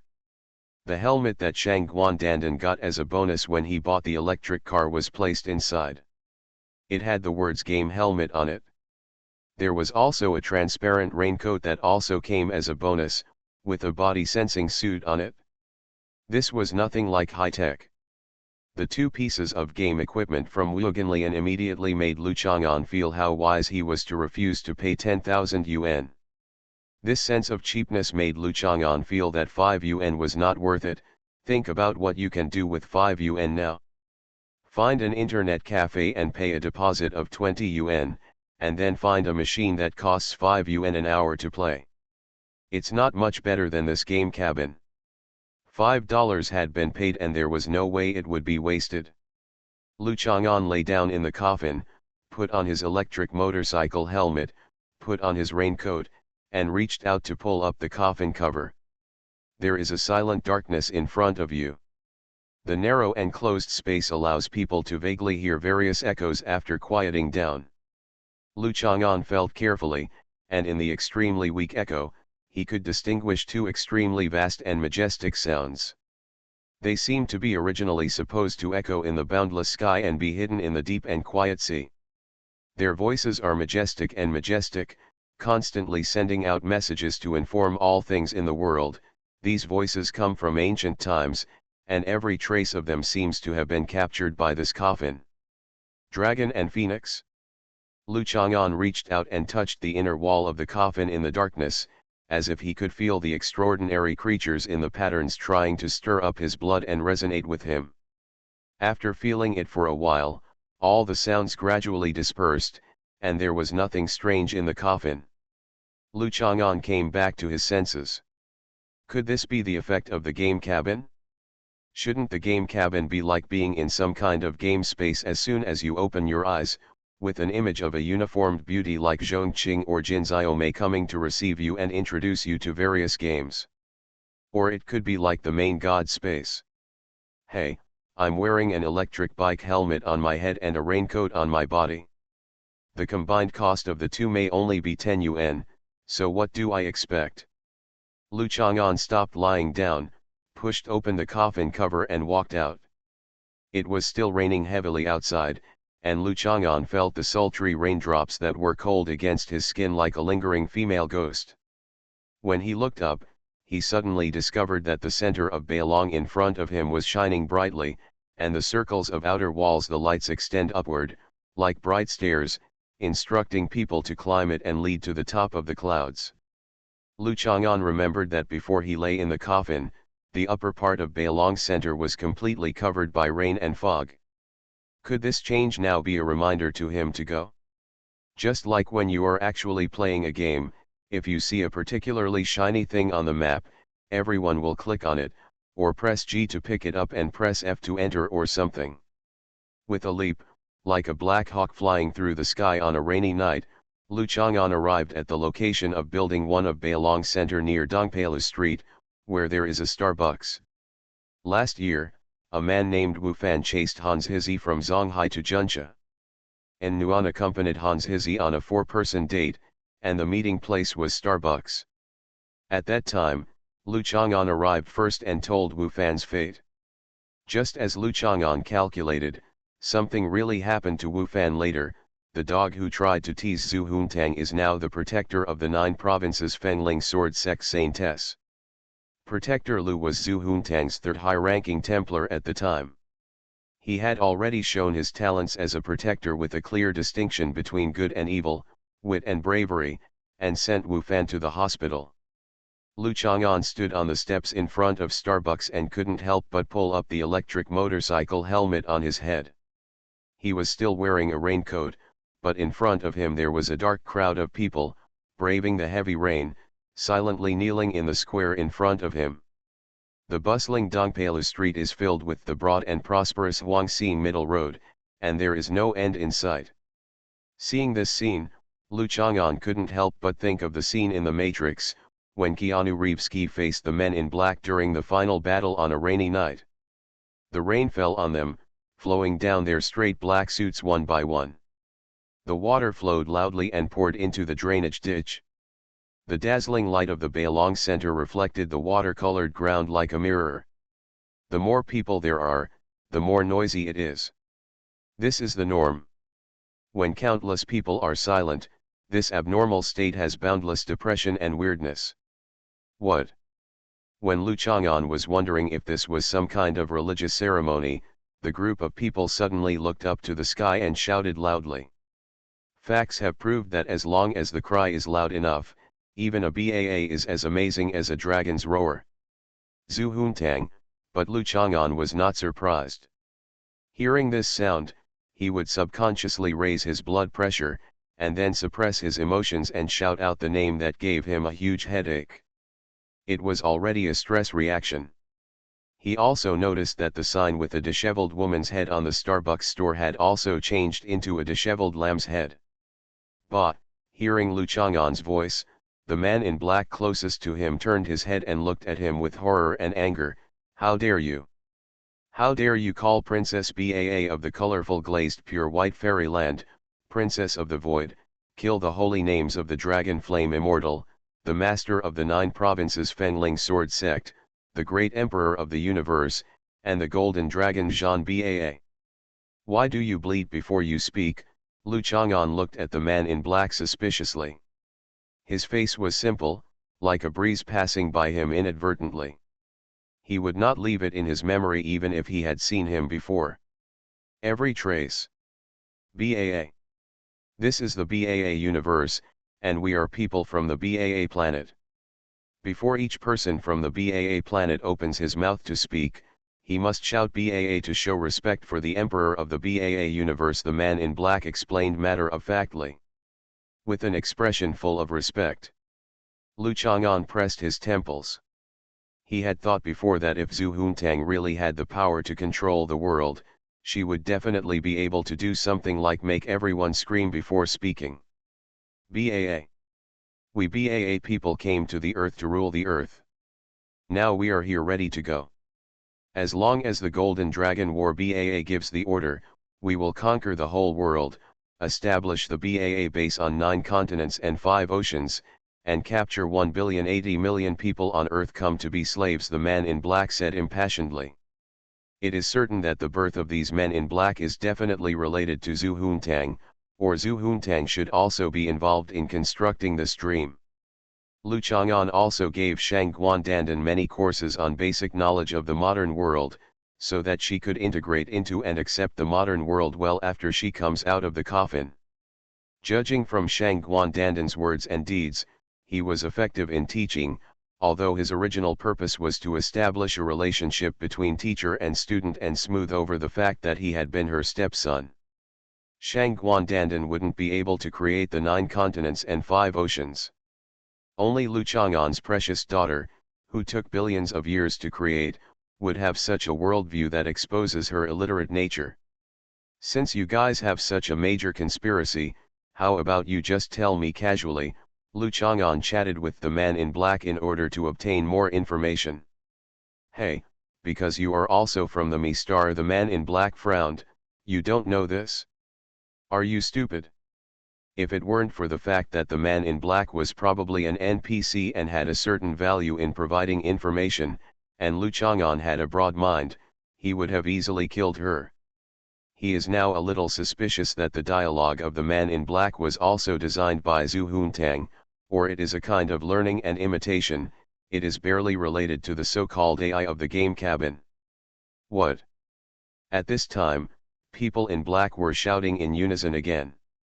They raised their hands high, as if embracing something to the sky, their eyes were pious, and there was clear water swirling in their eyes, making it difficult to tell whether they were excited tears or dripping tears.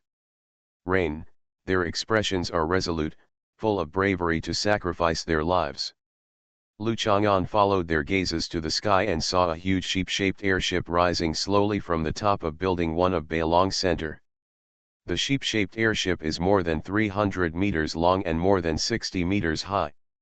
It is basically the largest aircraft in human history. The Hindenburg airship is just a little brother in front of it. The head of the airship is a lifelike sheep face, which looks a bit unbeatable, but for such a huge size, it still has an amazing momentum, as if it is an invincible beast, dominating its territory and overlooking its loyal believers. Ba, the man in black next to Lu Chang'an shouted, "Emperor's holy ship, Princess Baa of the colorful glazed pure white fairyland is on a patrol." "Is Zhu Huntang on that airship?" Lu Chang'an asked. He found that the man in black called Zhu Huntang and had to change his name every time. It was better than him calling Zhu Huntang those messy names every time. It's best to read them all once. "Hey, you are so ignorant and fearless, and you actually call him by his holy name. Don't you know what a terrifying person the master of the 9 provinces Fengling sword sect is?" the man in black from the Mi Star said with horror and fear all over his body. "She once reserved a mutton shabu buffet restaurant and ate 3 plates of mutton shabu in one go." A bunch of question marks appeared on Lu Chang'an's head, but he immediately stopped thinking about the terrible reason. First, this is an NPC, don't compete with him. Second, this NPC is Zhu Huntang's setting. If it is not mentally ill, it is difficult to keep up with her thinking, and it is normal to be unable to understand. Then how can I meet the master of the 9 provinces Fenglingjian sect? Lu Chang'an was not surprised that Zhu Huntang proclaimed himself the master of the sect again. She had never concealed her ambition, and she planned to do it whenever she got the chance. To overthrow her father as the head of the sect. "Hey, you must pass many tests and break through the world's #1 dragon roar formation composed of several elders, guardians, and other disciples of the 9 provinces Fenglai sword sect, gain the recognition of the master of the harem, and make every disciple who participates in the formation cherish the wish. It will take 10 billion years for the baby dragon to be born before he can see the golden dragon fighting," the man in black said immediately. He spoke very quickly, as if he couldn't wait to tell Lu Chang'an this information. Lu Chang'an took a deep breath. He didn't know yet whether Qin Yinan, who stayed overnight last night, was involved, but this was definitely a conspiracy against him involving Zhu Huntang and Shang Guandandan. All he had to do was find them, tie them to a plane tree, and beat them left and right with bamboo sticks. "All kinds of requests. I hope everyone can support us to break the formation together." Friendly recommendation: Floating Life in the Late Tang Dynasty, written by Lonely Mike, travels alone in the northwest, starting from a small soldier, gradually becoming a prince, and holding the emperor to command the princes. To counter-attack the Central Plains, first attack Zhu Wen in the east, and then attack Li Qiang in the north. The goal is to end the chaos, allow people to live a stable life, and increase productivity by the way. I'm really immortal. Author, Chulian Kui Kan Ru Xiahua.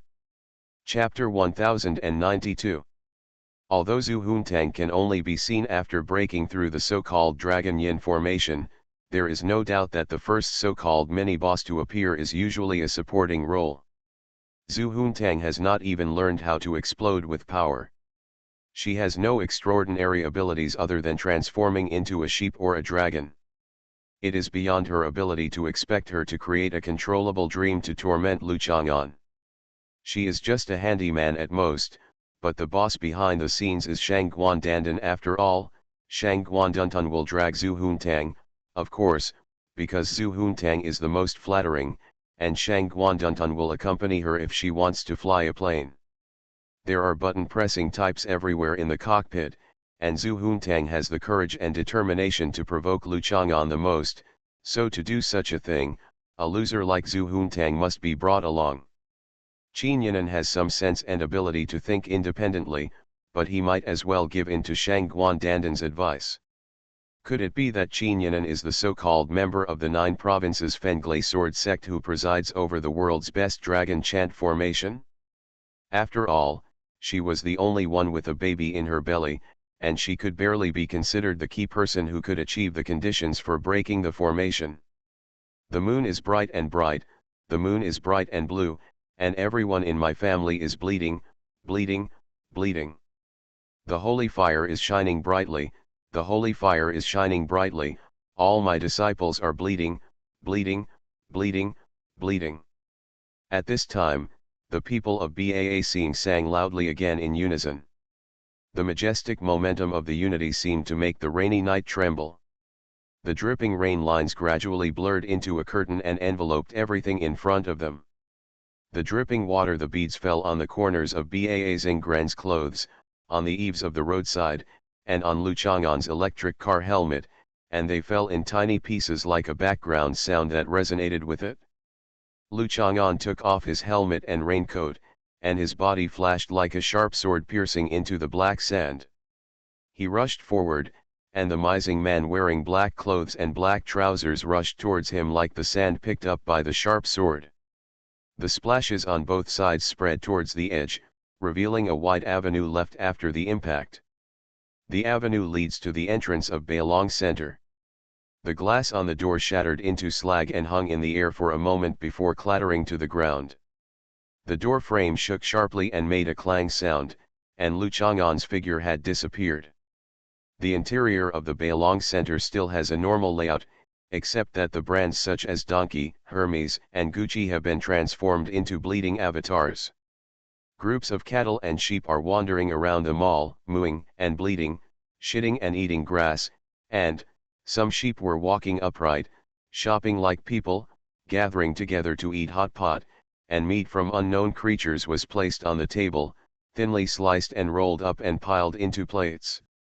Seeing this scene, Lu Chang'an couldn't help but feel lucky. Fortunately, Zhu Huntang's abilities were limited. If she really grew up and could control the world to a certain extent, the future of that kind of world would probably be in front of her. Lu Chang'an took the elevator directly to the top floor. He originally thought that Zhu Huntang would be on the Emperor Holy Ship, but as soon as he got out of the elevator, he heard Zhu Huntang's voice. Scream. Baa.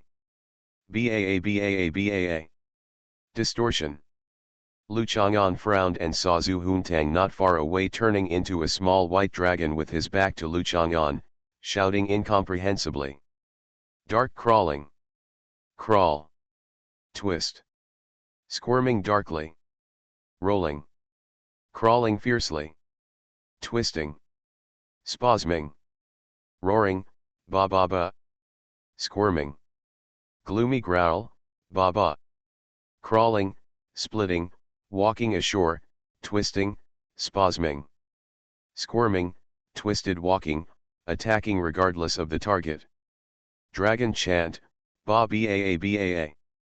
Become a baby dragon. Lu Chang'an walked over, reached out and grabbed the tail of the little white dragon, and lifted it up. Zhu Huntang, are you crazy? Old man, let me go. Zhu Huntang was shocked. She was having fun and forgot that she was the big boss guarding the first level, but she was caught by Lu Chang'an. What are you doing? Lu Chang'an stared at her expressionlessly. If she were in ancient times, she would have been revoked of various titles and inheritance rights because of her misbehavior and immoral behavior. Screaming and twisting around, making all kinds of weird movements, which is undoubtedly a sign of psychosis. If Lu Che were here, he would definitely think that she was bewitched. Lu Chang'an didn't think so, because he knew that it was difficult for his precious daughter, Baby Dragon, and Baa Dragon to treat her as a normal person when she was playing around. Crusut-style sea creatures that can't speak, that's what they look like. I happen to be a Baa Dragon, and a Baa Dragon is also a sea creature, so I want to be like this. The little white dragon was grabbed by the tail by Lu Chang'an, and had to continue twisting randomly. Struggling to move. What makes it very depressing is why Lu Chang'an is always able to defeat it in this way. When he turned into a human, he reached out and grabbed her head. When he turned into a sheep, he also grabbed her head. When he turned into a dragon, he reached out and grabbed her tail and fell down. Bring it up. Who told you that dragons are marine creatures? Our rank is equal to the will of life on earth, and we are the strongest among extraordinary creatures. How can we stick to the ocean? Lu Chang'an is so angry that he wants to imitate those with a bit of style. Exist. Squirming. Dark crawling. Cramp. These are the postures of lower creatures, and there is a sense of wretchedness, which suddenly reminded Lu Chang'an that he had watched Bai Hui's dance videos, and people often left comments below screaming, twisting. This series of Zhu Huntang had just finished phrases for shouting. You are indeed a bad old man, this is just a meme. Crawling in the dark or something, it was originally a copywriting meme for yesterday's round table. Of course, before this copywriting meme, there were already similar crazy literary genres on the internet. Zhu Juntang explained to the bad old man who tried hard to pretend to be a young ordinary college student, but had conservative ideas and did not often read various popular internet memes. Others just copy and paste and post them everywhere when they make jokes. How can you imitate them like this? Some people are imitating maggots. What you just imitated was a maggot. Shit, I'm a deep-sea baby dragon, squirming. Twisting. Crawling, bad old man, if you can't tell me, I'll hit you. Lu Chang'an threw Xiao Beilong on the ground. He was sure that Zhu Huntang was not the image that appeared in his dream, but actually participated in the dream after becoming Shang Guandandan's lackey. If he dreamed of Zhu Huntang, he would definitely be a well-behaved, cute, and elegant baby, and he would never look like this. Where's Shang Guandandan? Lu Chang'an didn't want to waste time with her. This kind of minions in the first level generally don't have much significance. At most, they just provide some level information and set up some small obstacles. The true meaning of this dream is the ones who would come to torment him should still be Qinyanan and Shang Guandandan. You must pass the world's best dragon chant formation. Only after you meet me will I tell you how to meet Dandan. Xiao Beilong became energetic. You have already fallen into my hands, what else do I need to pass through the world's best dragon chant formation? Lu Chang'an stretched out his hand, indicating that he could grab its tail at any time and lift it up again. It's useless for you to catch me, because the relevant information will be conveyed to me only after you break the formation. I don't know how to see Dandan now, Xiao Beilong said, twisting and turning. Lu Chang'an couldn't help but frown as he looked at its twisting figure. Is there no other way? Xiao Beilong said proudly. Have you ever thought that Shang Guandandan's design is just because he doesn't trust you and knows that you are unreliable, so he makes you act as a mouthpiece, not even a small boss that drops treasure boxes and clues after killing it? Lu Chang'an discovered the truth. In front of Shang Guandandan, Zhu Huntang was still a little naive. He was obviously a money counter, but he thought he was also the one who distributed money, and the money went into its mouth. The little white dragon tilted his head. The beautiful and elegant dragon's face, full of feminine charm, was full of disbelief, but it soon became firm and said, so what? It's mainly because you are so cunning, we too. Without unity, there is no way for you to fall into our trap. What trap have you prepared? Let me tell you directly, is that still a trap? Could it be that some people would happily run up to others and say they are about to fall into our trap? The little white dragon thought for a while, twisted his body, ran behind the big pillar and ran out again, turning into a lamb wearing diapers. Because this is a Yang Mao, I can tell you directly. Xiao Yang made a joke about the homophones of Yang Mao and Yang Mao, and thought it was very suitable.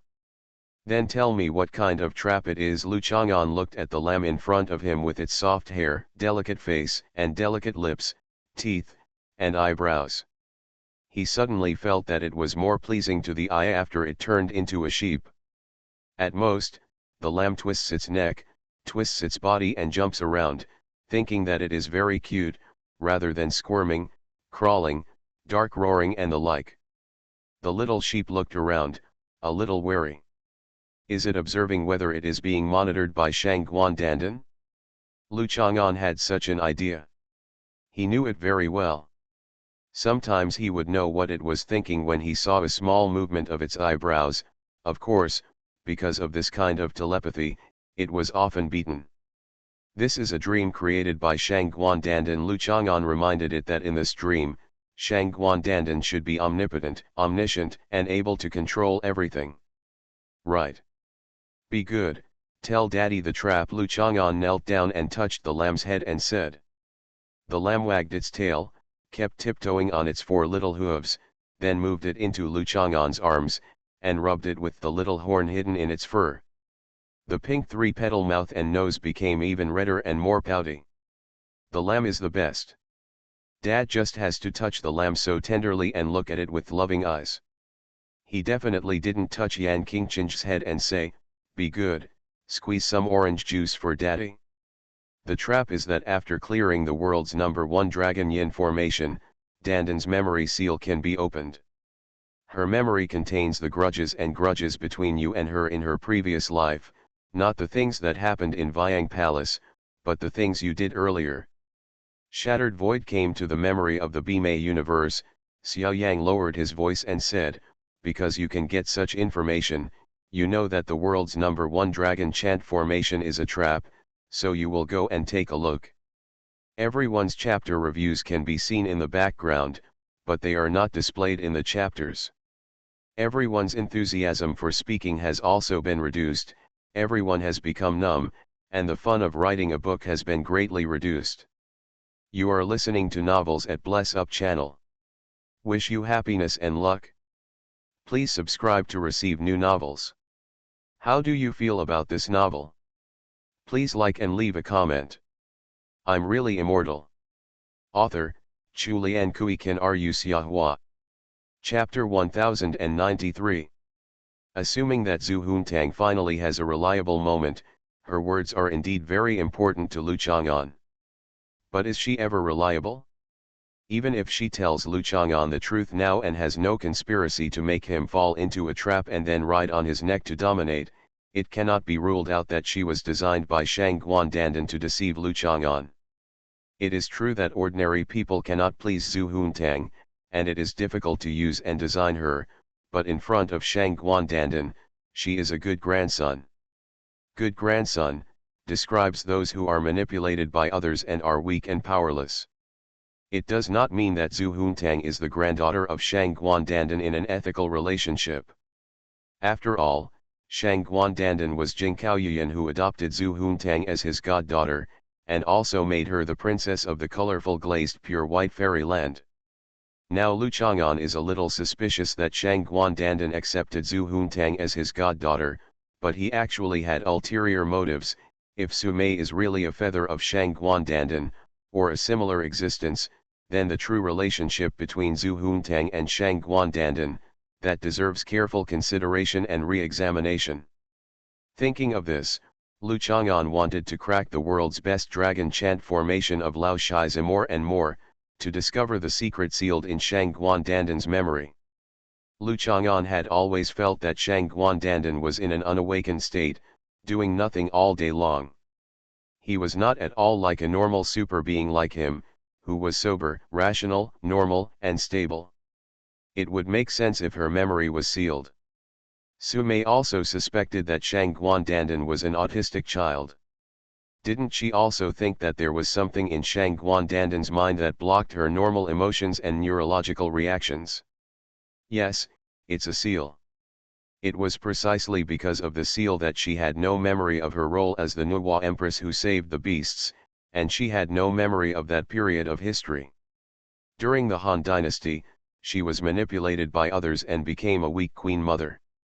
Her instinct is just to keep looking for Lu Chang'an, or maybe she has been drilling underground for the past 2,000 years to search for Lu Chang'an's aura.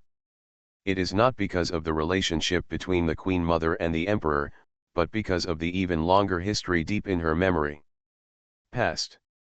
She didn't say that our world is the universe. This is the name you added yourself, Lu Chang'an wanted to ask carefully. The narratives in Zhu Huntang's mouth often contain some settings that she added randomly. It's the beam universe.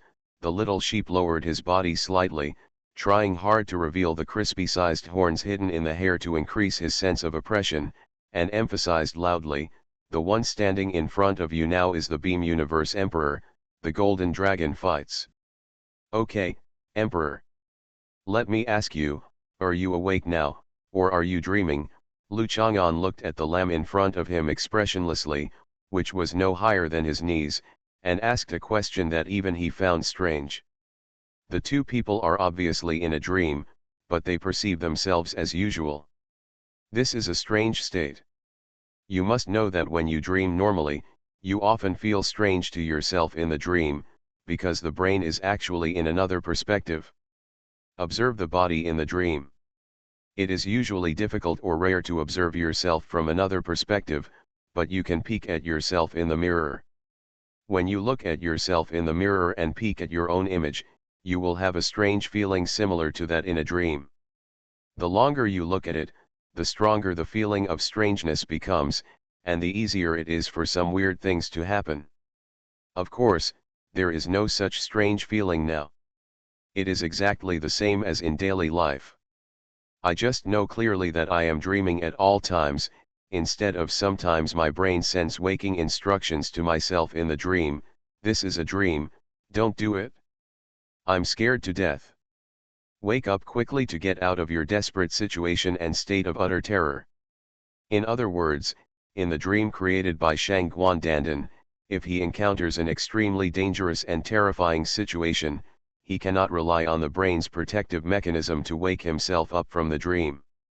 Being personally certified as Emperor Mi by the actual controller of the Mi universe, Xiao Yang suddenly became very high-spirited, bouncing around Lu Chang'an with his head bouncing.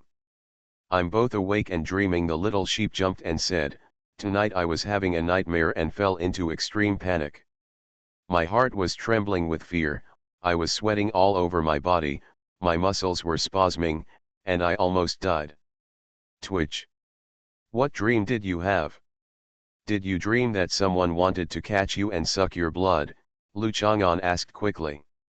On the night he found the lamb, he stayed outside its room for a long time, just to worry about it being harmed. Being frightened can lead to nightmares. Sometimes nightmares are very scary. In addition to the psychological impact, they can even cause irreversible damage to the physiology. No, it's 100,000 times scarier than this. I dreamed that you gave me 10 homework assignments, and I wasn't allowed to remove the pills until I finished them, Xiao Yang said with lingering fear.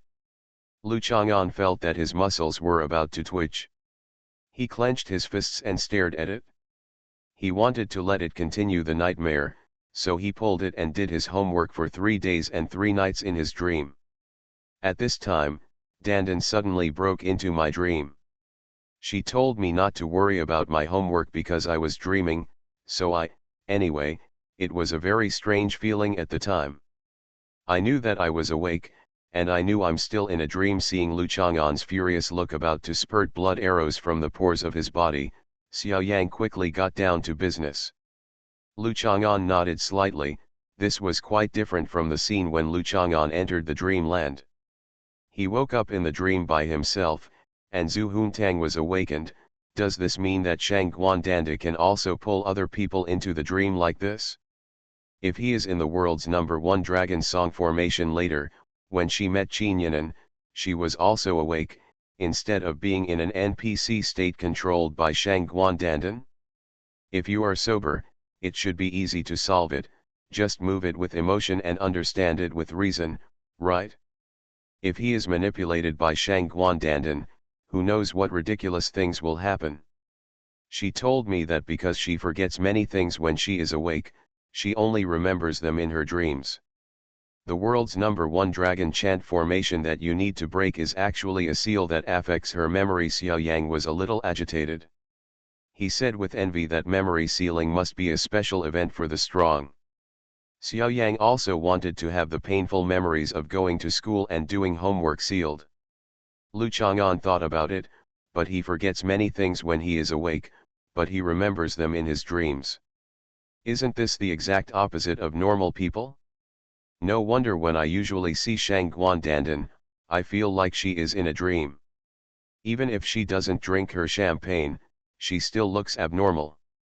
If I crack this world's #1 dragon chant formation, her memory will be restored? Then will she become completely different from now? Lu Chang'an said a little doubtfully, the memory restoration thing, right? It is actually very complicated for the parties involved and involves some self-understanding and self-definition. What should I do if Shang Guandandan regains his memory and is affected by the emotions and feelings in his memory, causing his temperament to change drastically and becoming a different person? She is no longer the good friend of Zhou Dongdong and Zhu Huntang, the poker partner of Mr. Qin, the old man in the neighborhood, and Xie. She is no longer the mother-in-law of Zhou Shuling and Qin Yanan, and she is no longer holding a thermos bottle all day long. She was confused, and she was no longer interested in ticket vending machines, the Flamingo Cruise, and she no longer competed with Lu Chang'an for the computer to play games on Steam. Then was she still Shang Guandandan? Lu Chang'an couldn't help but hesitate, imagining the figure sitting under the electric heating table, pushing the electric car around, wandering back and forth between the vegetable market and the community. From then on, he disappeared. It felt like something was wrong. Even though Shang Guandandan was really annoying, who made him get used to her presence as much as a fingernail? Habit is a powerful force. Even if there is only a little bit of habit, active or passive change will cause a strong sense of discomfort. I also asked this question, but Dan Dan said that it would not happen at all, because she is a powerful queen mother, and the so-called sealed memories are just stories that happened in the past to her now, and they can be used to pay off moths. It means that the inheritance of the relationship between mother and child is a historical bond that cannot be broken or denied. The most important thing. Xiao Yang stopped in time and almost said it out loud. That was not good. Lu Chang'an frowned. After all, he underestimated Shang Guandandan's abomination, and felt a little ashamed, as if he was showing his wrong feelings. What's the most important thing? Lu Chang'an asked. The most important thing is that from now on, you will obey her words and be a walking zombie who can only obey your mother, the lamb said, lying on the ground, and then crawled between his legs with 4 hooves. It is said that in ancient times there was a kind of monkey called the Huayan monkey. They had a custom that young monkeys who had not yet succeeded to the throne of the Monkey King had to crawl under the crotch of the old Monkey King, which is commonly known as crotch humiliation. Xiao Yang was enduring such crotch humiliation to divert Lu Chang'an's attention from asking what is the most important thing. The most important thing is of course not just to let him be a zombie who only knows how to be filial to his mother, but Dandan feels that the current harem construction progress is too slow. Every time she wants to host a palace fight meeting, she feels that there are too few participants, let alone a fight. The flashes of swords, bloody heads, and blood flow can float many Koreans, and even fighting is quite difficult. The main reason is that many members of the harem have not received Lu Chang'an's nutritional certification for the time being. They are embarrassed to think that they are Lu Chang'an's women, so they can only secretly poke at each other, and it is difficult to truly fight openly and secretly. This is how since ancient times, every war requires a well-known and justifiable reason. A woman without nutrition certification cannot compete with a woman with nutrition certification. She is born with no name. For example, when An Nuan faced Bai Hui, all she needed to do was, "Who are you, Lu Chang'an? Who are you, Lu Chang'an? What's his relationship with you? What is your relationship with him?"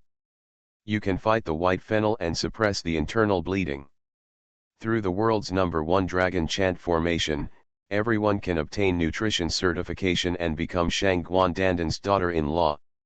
She can truly preside over the harem, and Zhu Huntang, as one of the masterminds behind the scenes, can of course also participate in it and stir up trouble. It's so exciting to stir up the wind, fan the flames, take advantage of the opportunity to sneak attack on anyone, and influence the situation. Shang Guandandan came to see Zhu Huntang. Of course the two hit it off and immediately decided to go to bed in embarrassment. For such a promising future, Lu Chang'an is now using crotch humiliation to divert Lu Chang'an's attention to avoid exposing Yang's conspiracy. How great and persevering this is! So the little sheep crawled between his legs, frequently prove that he is an extraordinary person who can endure crotch humiliation, and like the Huayan monkey, he will also inherit the throne in the future. Is it you who added the word Walking Dead? Lu Chang'an lifted the lamb up to stop it from crawling around. Only infants and toddlers under 3 years old like to run around their father's thighs and burrow between their legs. Come and drill, how old is it? This is not the point at all.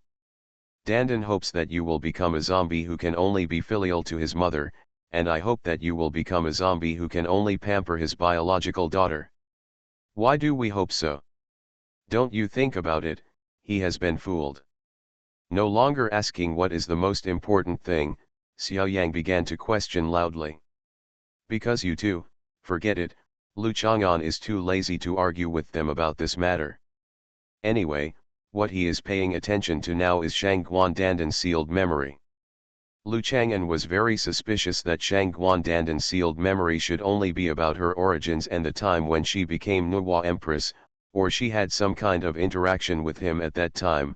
As for Shattered Void, when it comes to the Beam Universe, it is definitely Zhu Huntang who added fuel to the fire or misunderstood the content. Or it could be said that Shangguan Dandan was the only one who came to Earth, Beam Universe, from Shattered Void. After she came, she met Lu Chang'an, who was transformed into a dragon at that time. In short, let's destroy this world's #1 dragon chant formation first. Restore this chapter on November 1st. Say all kinds of requests. New January, please vote for me. I'm really immortal. Author, Chulian Kui Kan Ru Xiahua. Chapter 1094. The bright moon hangs high, surrounded by a wisp of clouds, like the eyes of an ancient god staring at the world, exuding a cold light and looking at the world casually. In the city under the moon, the street lights are like dragons stretching from east to west. There is a silent shadow next to the dragon head. The majestic palace is like a dormant giant beast. There are occasional swaying palace lanterns flickering in it, just like the giant beast opens its eyes and then falls into it again. I fell into a deep sleep, a calm and peaceful night. What is this place? After Lu Chang'an finished his conversation with Zhu Huntang, he asked Zhu Huntang to send him into the world's best dragon chant formation. As a result, Zhu Huntang just snapped his fingers and he appeared here. What you see in front of you seems to be a complex of traditional style buildings, with carved beams and paintings, and various murals and wall decorations everywhere. The building structure and materials are luxurious and beautiful, and the floor tiles under your feet are the famous Jin brick style. The tiles on the building are the 4 gods of Green Dragon, White Tiger, Red Bird, and Suanwua that represent the painting style of Wang Mang's period. They are exquisite and breathtaking. Even in the 21st century, when productivity has greatly increased, it is difficult to find it in the palace complex. In high-level buildings, bricks and tiles with such complex processes and high costs are widely used. Looking around, the most eye-catching thing is the roof of the palace complex. Most of them are the highest grade veranda roof and the second-class rest top among the buildings in the Tang dynasty. The most famous veranda roof in China is the Hall of Supreme Harmony in the Forbidden City, and the representative of the hilltop-style architecture is Tiananmen Square. Back to the Supreme Emperor, this is Antarctica, Longjian city of Kyushu Fenglai Sword Gate. A voice sounded behind Lu Chang'an. Lu Chang'an turned around and saw a woman who was probably a few centimeters taller than Yao Ming. She was wearing a midi skirt and leggings boots. She unbuttoned a few buttons on her chest, revealing her majestic mind. Her rare height makes her always look down, but the look on her face is one of humility and tameness. Because Princess Maya of the colorful glaze pure white fairyland is the successor you have been searching for tens of billions of years to find. After you cried and begged her to be your heir, and at the expense of being a horse for her to ride on, she became the master of the Kyushu Fenglai sword sect, later unified the 9 continents and the 5 oceans, and established the headquarters of the Kyushu Fenglai sword sect in Antarctica. The woman, like the NPC who introduced the background story, ignored Lu Chang'an's reaction and kept talking to herself. Lu Chang'an has no emotions anymore. The mental pollution caused by Zhu Huntang is really everywhere. He now suspects that all the NPCs in this dream have been instilled with her worldview based on spiritual victory. After the 9 provinces Fenglay Sword Sect unified the 9 continents and 5 oceans, you abdicated and became the Supreme Emperor. The sect leader built this Dragon Song City for you, specifically for you to vent your dragon desires. At the same time, it is also the best place in the world to operate, control and crack. The key to the Dragon Song formation, the woman continued. Wait, then who are you? Lu Chang'an looked at the woman in front of him. In addition to her extremely tall stature, the most eye-catching thing is that she is wearing a Rottweiler dog head hat, and there are 2 Rottweilers. She has pointed, high ears that no dog has, and a fox tail behind her butt that wags as she talks. It's probably that kind of nondescript 2-dimensional dog-girl image. It's impossible to tell the original dog breed just from elements like ears and tail. She is extremely tall, but because her figure is full and plump, just like a powerful female boss in anime games, it does not make people feel that she is bulky. Her exaggerated long legs, thin waist and plump bust make her look like a nerdy girl. The characters are generally the same. Could this image be an NPC created by Shang Guandandan? Shang Guandandan often wears woolen hats with images of cats and dogs. The one he recently wore was a red lion hat. He didn't think anyone would think it was made by Zhu Huntang. His precious daughter would only make something with a sheep doll hood on her head. It was just the Rottweiler's dog head hat that gave Lu Chang'an a bad premonition, so he asked who she was. Reporting to the Supreme Master, I am the protector of the Holy Lady of the 9 provinces Fenglay Sword Sect, a high-level Templar, and your loyal dog Lu Sin. After Lu Sin finished speaking, he yelled, "Oh, you should have an impression, right? Only your Rottweiler can howl, howl." Lu Chang'an glanced at Lu Sin again, thinking of the black dog that liked to lick his shoes and insteps, and then looked at the appearance of Lu Sin in front of him. Interesting. Lu Chang'an nodded, and the images of Avrona and Xiaobai appeared in his mind. These 2 animals were also in human form. It's just that the Lu Sin in front of her is not really his dog that has evolved to this extent. It's probably not Shang Guandandan who pulled the dog into the dream. It's just an image she created at random, and then she trapped Lu Sin as a prank. Name. Lu Chang'an couldn't help but feel more of a sense of crisis. From the appearance of this Lu Sin, it could be seen that Shang Guandandan had no bottom line when setting up this formation. What is that? Lu Chang'an raised his hand and pointed to a huge statue in the square in the distance. The statue points to the sky and stands on the ground, carrying a long stick that holds the sky. It has an amazing momentum. It blends into the darkness but seems to be able to break through the distance of time and space at any time and break all barriers. The whole statue is slightly rounded and does not look like a normal figure from myths and legends. Those are the saints of the Kyushu Fenglay Sword Sect, the 7 Longdong Chongdong generals. When our sect attacked Japan, we encountered the stubborn resistance of the green ractopamine nuclear poison frogs and radioactive high school students. We originally fought against the local children. The monster Ultramen will not participate in the war, but they suspect that the battle between the 7 dragons will eat all the little monsters, affect the balance of the universe, and cause Ultraman to lose his job, so they also participated in the war, but were killed by the 7 dragons. Dong ding dong, the war general swallowed up all the Ultramen one by one. After saying that, Lu Sin looked up at the statue with some excitement. After all, she was the protector of the 7 Longdong Kangdong war generals. It was an honor for the saint to be so brave. Lu Chang'an was silent for a while, not knowing what to say or what his emotions and feelings should be. Finally, he nodded and said It turns out that the world's #1 dragon chant formation is really all disciples of the 9 provinces Fenglay Sword Section Zhou Dongdong, Lu Sin, and Zhu Huntang, the 3 most powerful forces at the bottom, have all appeared. The next step should be to get rid of Qin Yanan and Li Hongfang. Bar. As for Shang Guandandan, in conventional thinking she should be the final boss who takes the lead. By the way, Zhou Dongdong is a war general, you are probably a palace maid or a female official, Zhu Huntang is the sect leader, and Shang Guandandan is now a well-deserved queen mother. Lu Chang'an asked this Longjian city the basic situation here. The current Empress Dowager is the mother of the sect master. I pity Zhu Sanzan, who is beautiful and wrinkled, and only adds moans to the harem. There is a saying that when you come at night, we travel hand in dreams, and when you wake up in the morning, your scarf is filled with tears and you can't hold it back. Zhangpu is old and sick 3 times, Xianyang lives in the grass for the 8th autumn. You buried your bones in the mud under the spring, and I sent them to the world with a head full of snow. Wei and Han Lang went there one after another. Did you know about it at night?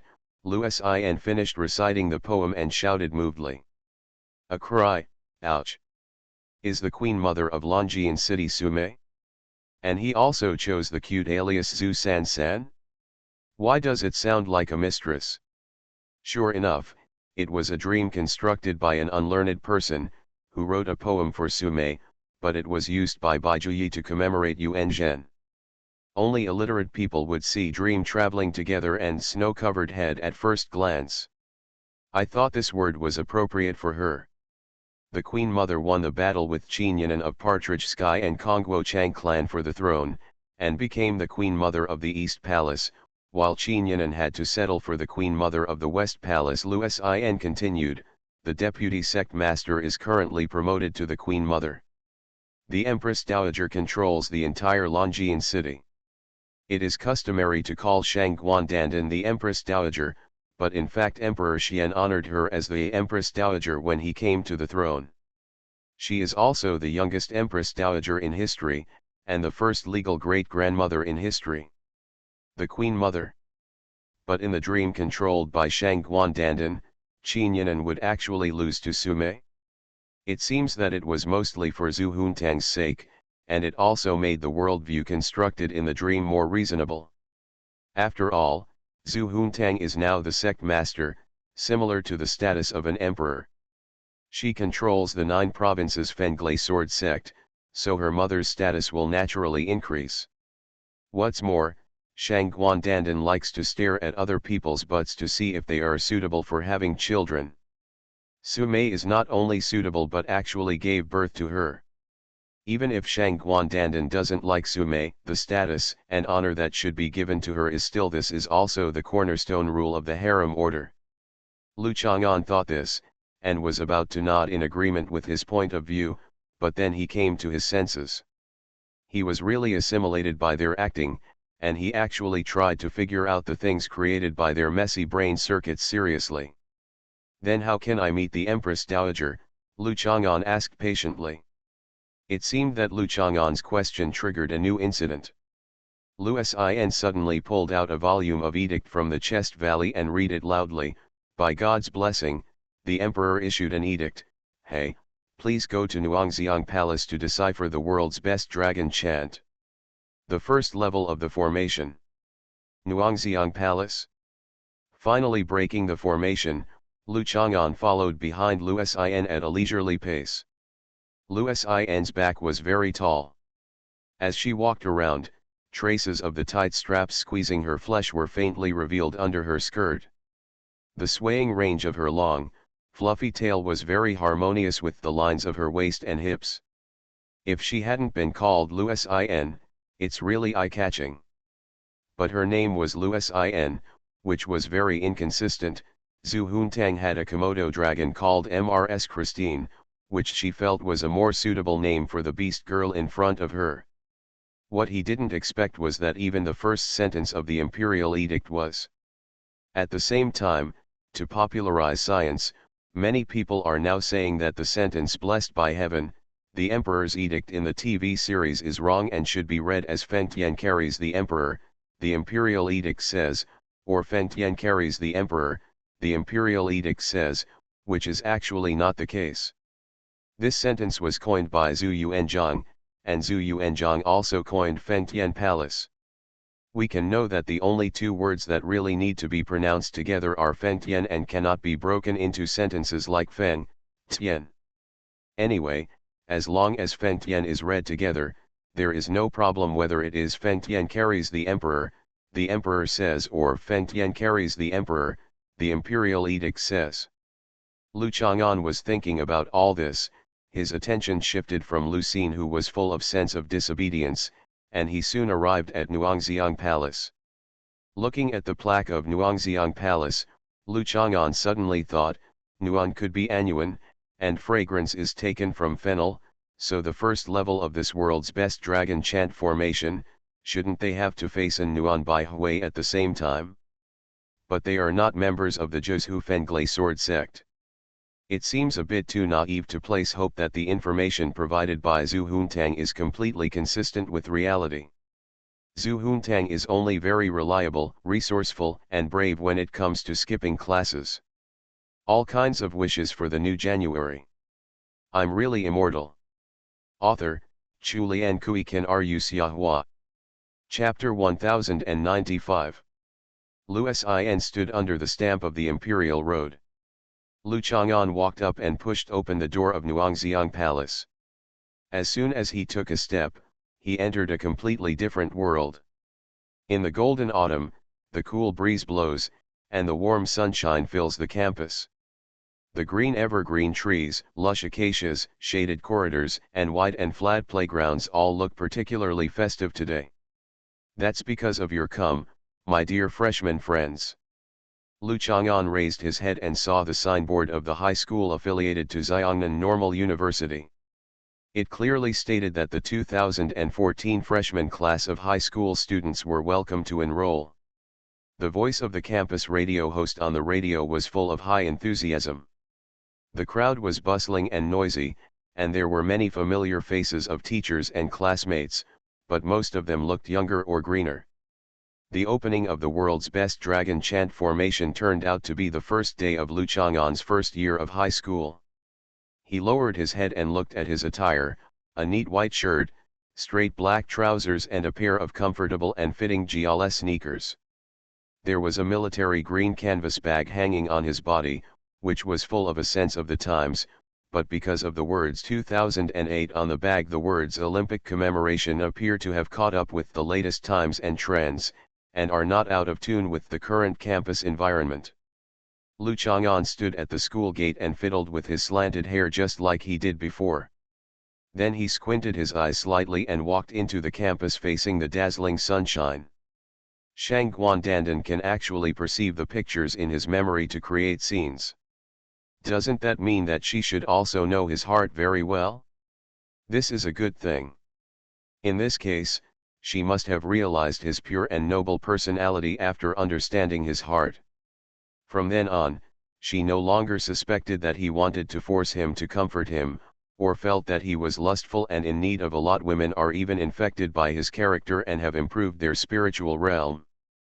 They no longer think about the automatic ticket vending machines in the subway station, the flamingo boat cruise in Martyrs Park, and the ATM machines in banks.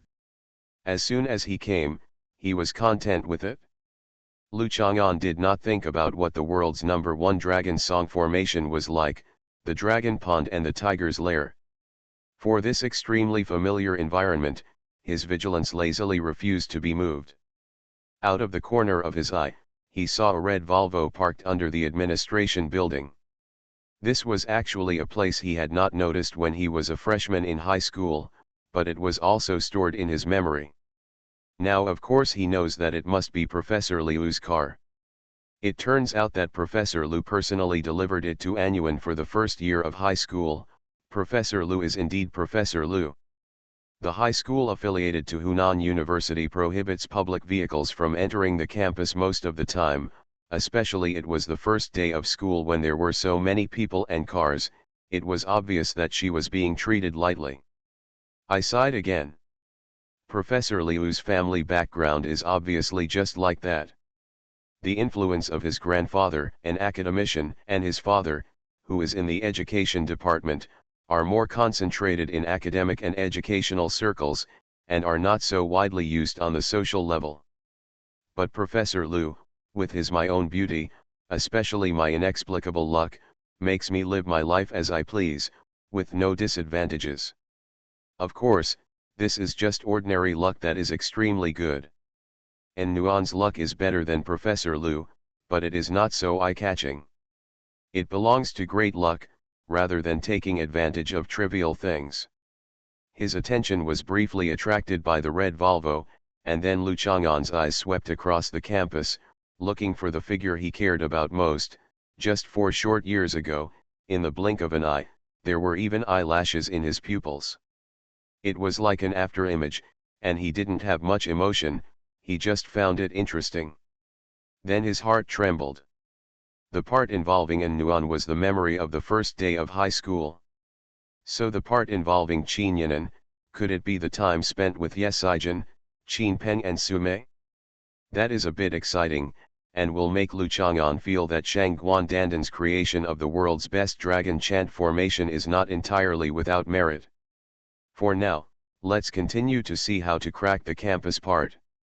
If it were a game, there might be plot guidance and the development of main and branch lines, but there are no such things in this dream. Lu Chang'an noticed some benefits of the 2 guardians Zhu Huntang and Lu Sin in the dream. Lu Chang'an walked directly into the classroom, all of which were familiar faces with a slight sense of strangeness. After all, this was 4 years ago, and most people would spend the last part of their adolescence here, and their physical development and appearance changes were still in progress. Brothers Qianning and Lu Yuan, Zhao Wuqiang and Lin Xinhua, who didn't know that they would study in high school for 4 years, were sitting behind Miao Yingying, staring at the light fluff on her ears.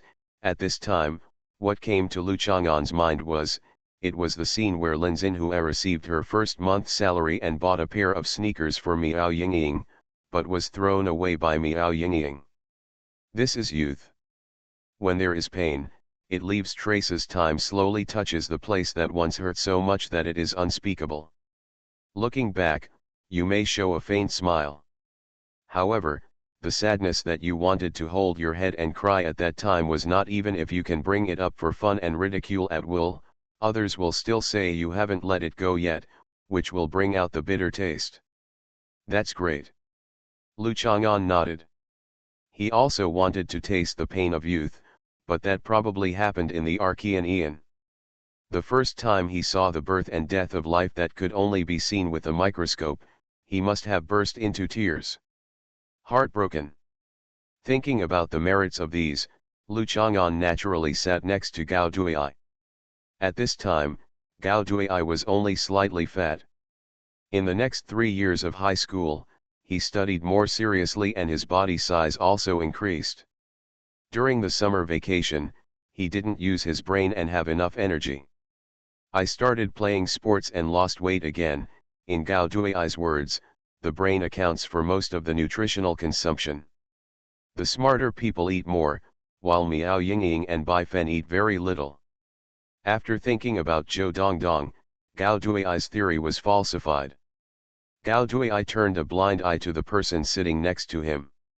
He was flipping through the first volume of Advanced Algebra compiled by Qiu Weisheng, with an expression of interest on his face, as if he was not reading mathematics that was slightly difficult for high school freshmen. Professional textbooks, but online novels and the like brought into the school from a rented bookstore.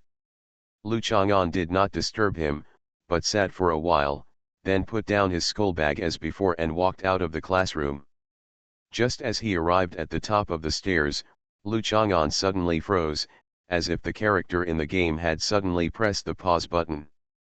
His hands were swaying in front of him, and his outgoing feet were hanging in the air, almost stagnant for 0.01 seconds. Finally, he returned to normal, but there was something extra in his eyes. He could see 2 status bars composed of blank hearts in front of him, one marked in Xianyuan and the other marked by Xiaofen. At the same time, there is a line of blood dripping down, and there are many broken bows and arrows, sharp swords, guns, clubs, and other weapons. The mission prompt message box: let in Xianyuan and Bai Xiaowai know that you are on 2 boats, the favorability level reaches full level. People doing things. If he hadn't still looked forward to Yesijin's game content, Lu Chang'an would have committed suicide in the game. Why did you wake up Shang Guandandan in the first place? Why open the coffin? Why lure her out of the coffin? No matter how long you live, you will always do something stupid, but now that you think about it, bringing Shang Guandandan to your side is really an unprecedented failure. After thinking for a while, Lu Chang'an gradually calmed down and began to find various reasons to prove that Shang Guandandan had actually done a lot of things that were good for him and in line with his wishes. Human beings, it is an instinct to deceive oneself and others. If you want to be perfect, to become an ordinary person, deceiving oneself and others is an essential character. Haha, she gave so much gold back then, and she rescued Yesijin back then. If she had put forward conditions for Yechinayu to agree to before she would save Yesijin, then she would have been riding on his neck to dominate, or something like that. I would also agree eagerly. There are gains and losses. One can't just think about getting benefits without paying some price. Thinking of this, Lu Chang'an nodded and praised himself. No one has such psychological adjustment ability. Just as he was thinking about this, the blood mission prompt box in front of him disappeared. He saw Bai Hui wearing a black and white striped skirt, a white uniform shirt, with a red bow, her twin ponytails swaying, and a slightly shy look on her face. Smile. This is the first time Lu Chang'an saw Bai Hui.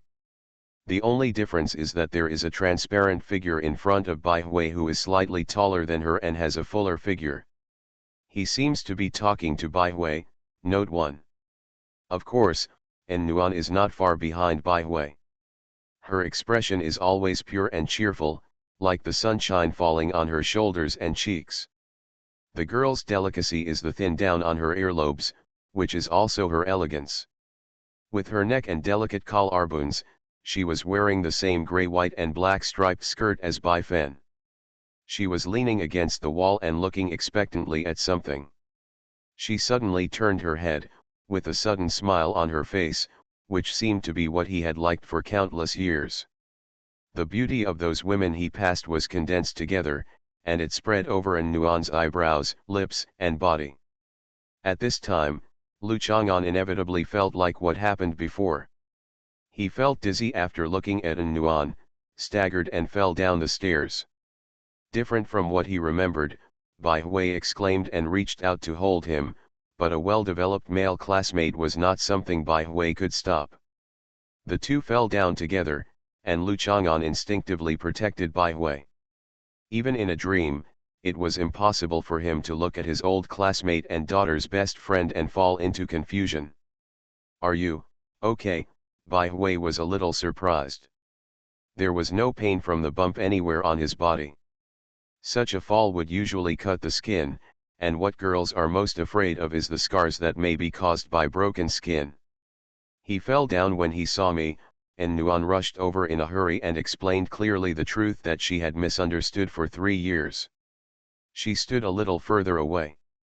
Fortunately, she was tall and had long legs, and several vertical bulletin rushed over and quickly pushed Bai Fen. "Isn't this little fat guy afraid of crushing his new classmate? Who knew that he couldn't push him at all?" And Nuan thought that he didn't use enough strength, so he quickly used both hands, only to find that Bai Hui was hugging Lu Chang'an tightly to resist being pushed away. "Who are you?" Bai Hui was stunned for a moment. "Who is this anxious bamboo pole with the expression of being chased by a dog?" "My name is Zianyuan. Who are you?" "I'm Bai Ziofen. Why are you pushing me?" Lu Chang'an was stunned there. The scene in front of him was completely different from his memories, and En Nuan now had no idea that Lu Chang'an fell down the stairs after seeing her. "Wait, what are they calling themselves in Zianyuan and Bai Ziawai? Are they different from me and Zhu Huntang?" They are not clearly aware that this is a dream game, but are in a state of ordinary dreaming? That's right. If they were in the same state of consciousness as him, how could they complete the task of breaking the formation?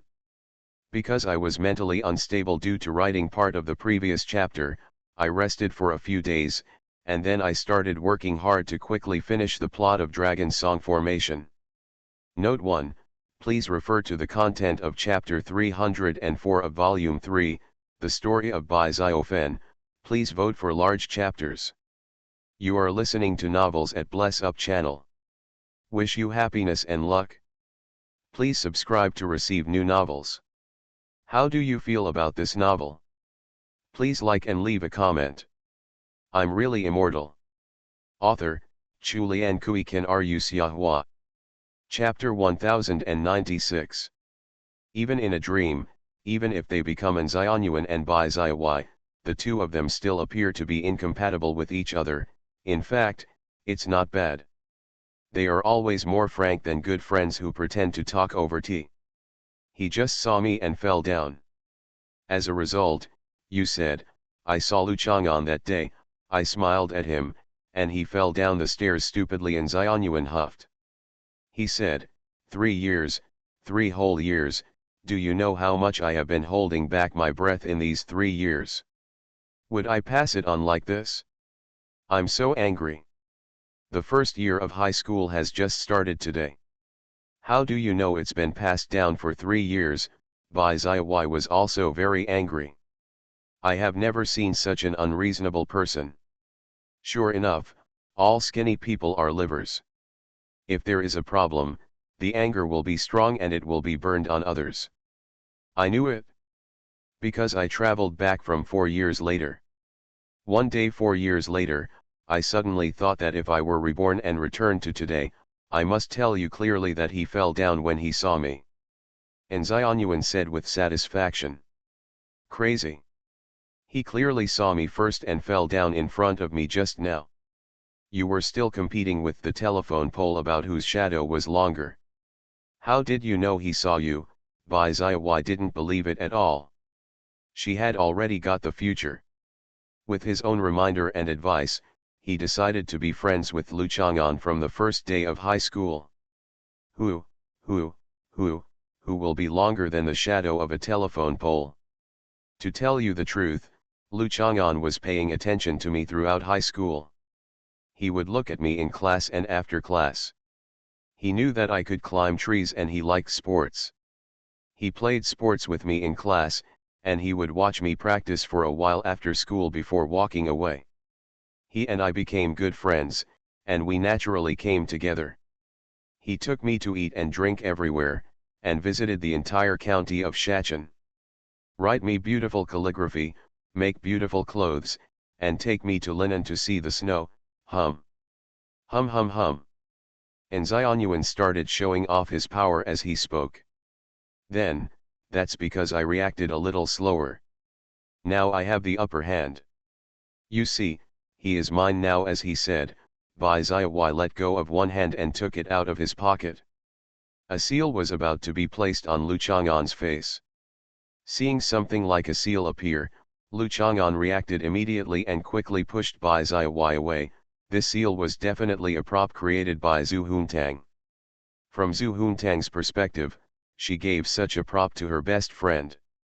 It was an overstatement, but it undoubtedly had the opposite effect, causing Lu Chang'an, who was dazed, to wake up instantly. Zhu Huntang once believed that with her seal, Lu Chang'an would be her exclusive stepfather and his own. And Xianyuan reacted a little slowly, but he rushed forward and grabbed the seal. He saw that it was engraved with an unclear sentence such as a grasshopper on the rope in Lu Chang'an's hand. It didn't matter what words were engraved, as long as it didn't cover Lu Chang'an's body. And Xianyuan breathed a sigh of relief. Bai Xiawai quickly got up to grab the seal back, and the two of them pushed and pulled each other. Lu Chang'an stretched out his hand to separate the two of them, but they stopped grabbing the seal and each grabbed one of Lu Chang'an's arms to grab the person. He is my boyfriend. 3 years later, when you took him to sing in KTV, he confessed to me. When he went to KTV with me, he must have wanted to confess to me that the future development will be different. Don't you know the butterfly effect? Do you think butterfly will fan you? Maybe in 3 years, our child will be 2 years old. Ah! Why are you so shameless? Bah!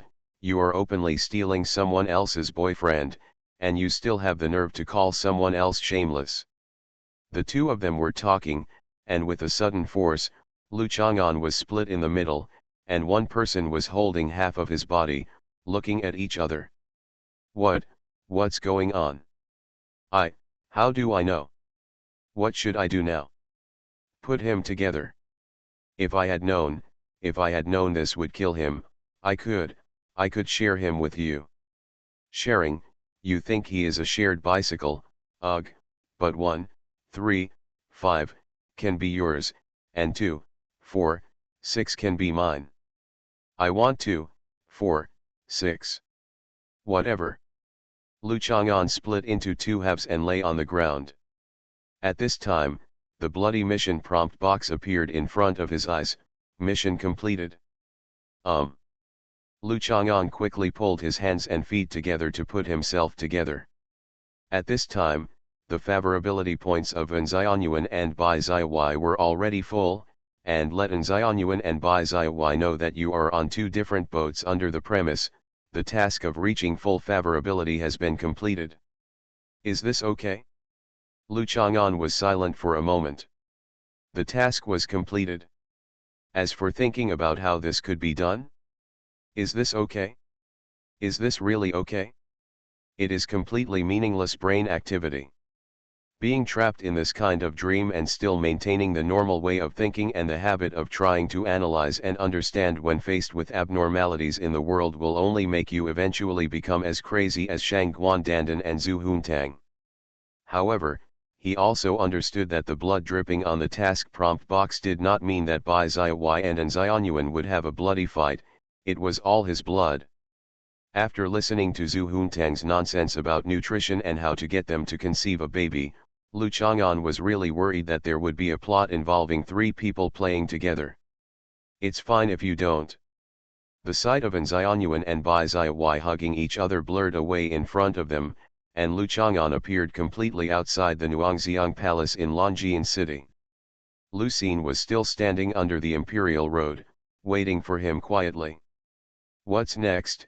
Lu Chang'an asked Lu Xing, who was the NPC of the mission.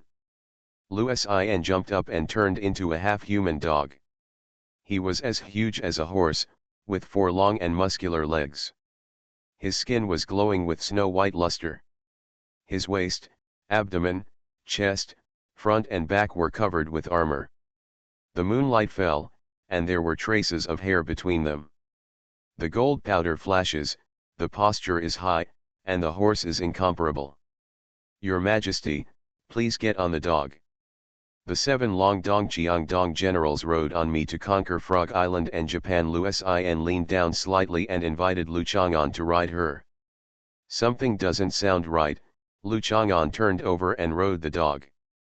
He couldn't help but think of Zhou Dongdong's expectation of riding a dog and doing something. As expected, it can only come true when he dreams. Lu Xin jumped into the air and jumped forward several times. After a meal, he finally landed on a balcony. Lu Chang'an got off the dog and walked a few steps forward. He saw the pavilions, covered bridges and stone boats, and the elegance of Jiangnan gardens spread out in his sight. Under the hazy mist and rain, the scenes of poetry and painting overlapped one after another, like time. Back trace. Dots of lights are embedded in the courtyard, and servants are walking together in 2s and 3s. Occasionally, there are elegantly dressed women, holding up their skirts to protect themselves from the rain, walking and stopping under the umbrellas held high by others, as if they are afraid of getting their clothes wet. I am somewhat happy about the scene in the rain. The bells on my shoes are swaying, and the tinkling sound is accompanied by the patter of rain, like intoxicating music. At the edge of the lake at your feet, water dripped from the balcony with double eaves and brackets, creating small pits on the water. Occasionally, koi fish opened their mouths and swallowed duckweed and water plants. The woman who was sheltering from the rain playfully stretched out her toes to step on the fish's mouth, but missed the mark. She almost fell into the water with a cry of surprise. She quickly looked around and saw that all the maids and children standing there lowered their heads and did not dare to laugh. Satisfied, she sat down with her skirt pressed down and turned her head to look at the balcony here. My uncle is here. Others also saw Lu Chang'an standing high up. It's raining, why don't you come down? The woman waved her hand coquettishly. She turned out to be Sumei. Lu Chang'an walked over and already knew that this was Nanmei Garden. Sumei, who was smiling sweetly and slightly shy, made Yechinayu and Yesijin go to Wushan to meet Yunyu in such a rainy night. I just checked the accounts of the department store. Qin Pen was looking at the profits and his eyes were red. Sumei covered her mouth and chuckled. Obviously last month, I only allocated 1 million silver dollars to him. In the past, this army really spent money. 1 million silver dollars won't take long. Fortunately for Qin Pen, if it were the armed forces from other places, this amount of money would be enough to support a regiment for a year. Lu Chang'an seemed to have returned to that era, and what he blurted out was the same as that time. Exactly the same dialogue. I told him that I will allocate 10,000 times as much money as he can win in the mahjong game tonight. Sumei was in a good mood, but Qin Pen kept calling her sister-in-law annoyingly when he saw her, as if she was really married to his brother. Seeing that he was righteous and devoted all his efforts to making revolution, Sumei was willing to pay for it. Yechinayu handed part of the industry into her hands on one condition: she had to support Qin Pen. What if I win? I'll beat you if you dare to beat me. Sumei raised her little fist, and Suzayaku next to her chuckled, causing the other maids to cover their mouths and chuckle. Sumei's eyebrows were slightly shy, and she was so charming. Lu Chang'an saw it, but still sighed with emotion. Even if he looked like this, she didn't expect that she was preparing such a plan secretly. At this time, the favorability status bar of Sumei and Yesijin once again appeared in front of Lu Chang'an's eyes, but the strange thing was that the heart shape symbolizing the favorability was filled with red, indicating that the favorability was full. Then what is the status bar still showing? It seems that the task is related to the favorability, but it is not the key factor in determining the success or failure of the task. Under the premise of not changing the historical trajectory, investigate why Sumei's medicine is effective on the Xiaolong people. At this time, the task prompt box popped up in front of Lu Chang'an's eyes again. This time it was not dripping with blood, but the task font appeared on a piece of flowing milk, and there was a bright red bridal hijab in the corner. Can this be investigated clearly? Lu Chang'an didn't believe it. Could it be that Shang Guandandan finally started to do something serious and wanted to use dreams to help Lu Chang'an clarify some historical doubts? It feels like Shang Guandandan will only care about which of her daughters-in-law will be favored and give birth to a baby. As for why Lu Chang'an favored that daughter-in-law, it doesn't seem like something she would be particularly concerned about. Regarding the unchangeable past, Lu Chang'an originally didn't want to care about these trivial questions. This was also the reason why he didn't think of asking Sumei after seeing her again, but if he could get the answer in such a dream, it also makes people want to try and look for clues. I'm really immortal. Author, Chu Lian Kui Kan Ru Xiahua. Chapter 1097. The requirement of the task is not to change the historical trajectory, but this is originally a dream. Where does the historical trajectory come from? Lu Chang'an knew very well that this task requirement was mostly formulated by Shang Guandandan. What she cares about is not the historical trajectory of Lao Shizi, but because she knows the secrets of Yechinayu, Yesijin, and Sumei, and is happily looking forward to the three of them doing it again. He folded his hands in front of his chest and looked up to the sky in silence, as if he wanted to look at Shang Guandandan, who was hiding somewhere through the rainy night. Why don't you have a dream about the bleeding night in Vyang Palace and reenact it? How about it? After this thought passed, Lu Chang'an became a little wary. After passing the current level, the next level should really be in Vyang Palace, right? It's entirely possible. Shang Guandandan often acted as if he was wary of Lu Chang'an's attempts to force an In fact, he was not very defensive, but the insult he caused to Lu Chang'an was extremely strong. She is just keen on hurting Lu Chang'an's soul and destroying his self-confidence in personal moral character. If the next scene is Vyang Palace, Shang Guandandan will definitely not make any rules about not changing the historical trajectory. He will probably make some mess based on the misconception that Lu Chang'an likes wet nurses. Lu Chang'an hated this deeply, and it could be seen from An Nuan that Shang Guandandan had always misunderstood him. "Uncle, you can't set off fireworks tonight," Suzayakuai looked at the increasingly thick rain lines with some worry. "It will rain all night, but it will light up after a while. If it rains lightly, it won't have much impact. You can take people to prepare now." Lu Chang'an stretched out his hand and pinched Suzayakuai's bulge because she was worried about not being able to set off fireworks. "Bun face." Suzayakuai immediately went there happily, shouting loudly all the way, directing everyone as if she had an imperial edict, and not allowing others to question why fireworks could be set off now that the rain was getting heavier. "Jinner also likes watching fireworks," Sumei said with a chuckle. "Don't you like it too? One firework to please two people is a great deal. Not only that, the people around also know that fireworks will be set off in Nanmei Garden tonight." They were a little disappointed when it rained. But when the fireworks bloomed, they must have been a little surprised, Lu Chang'an said with emotion. After he finished speaking, he looked at Sumei. Her facial expressions and tone of voice were exactly the same as the young woman in his impression, without the laziness and insouciance of her later MRS Zuzan period. This is what women are like.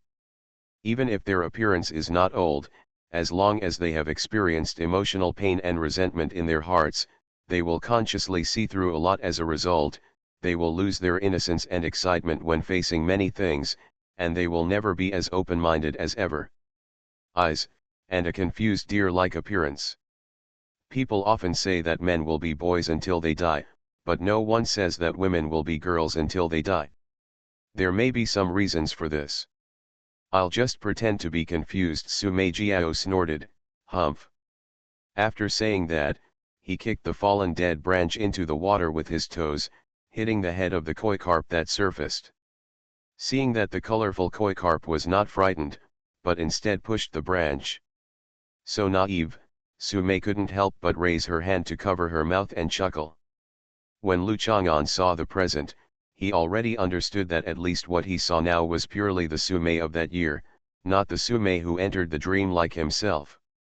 That's right, even if Shang Guanduntun gave Zhu Huntang face and could be fair or favorably help Sumei in certain matters, he was still not familiar with her and would not directly invite her into play together.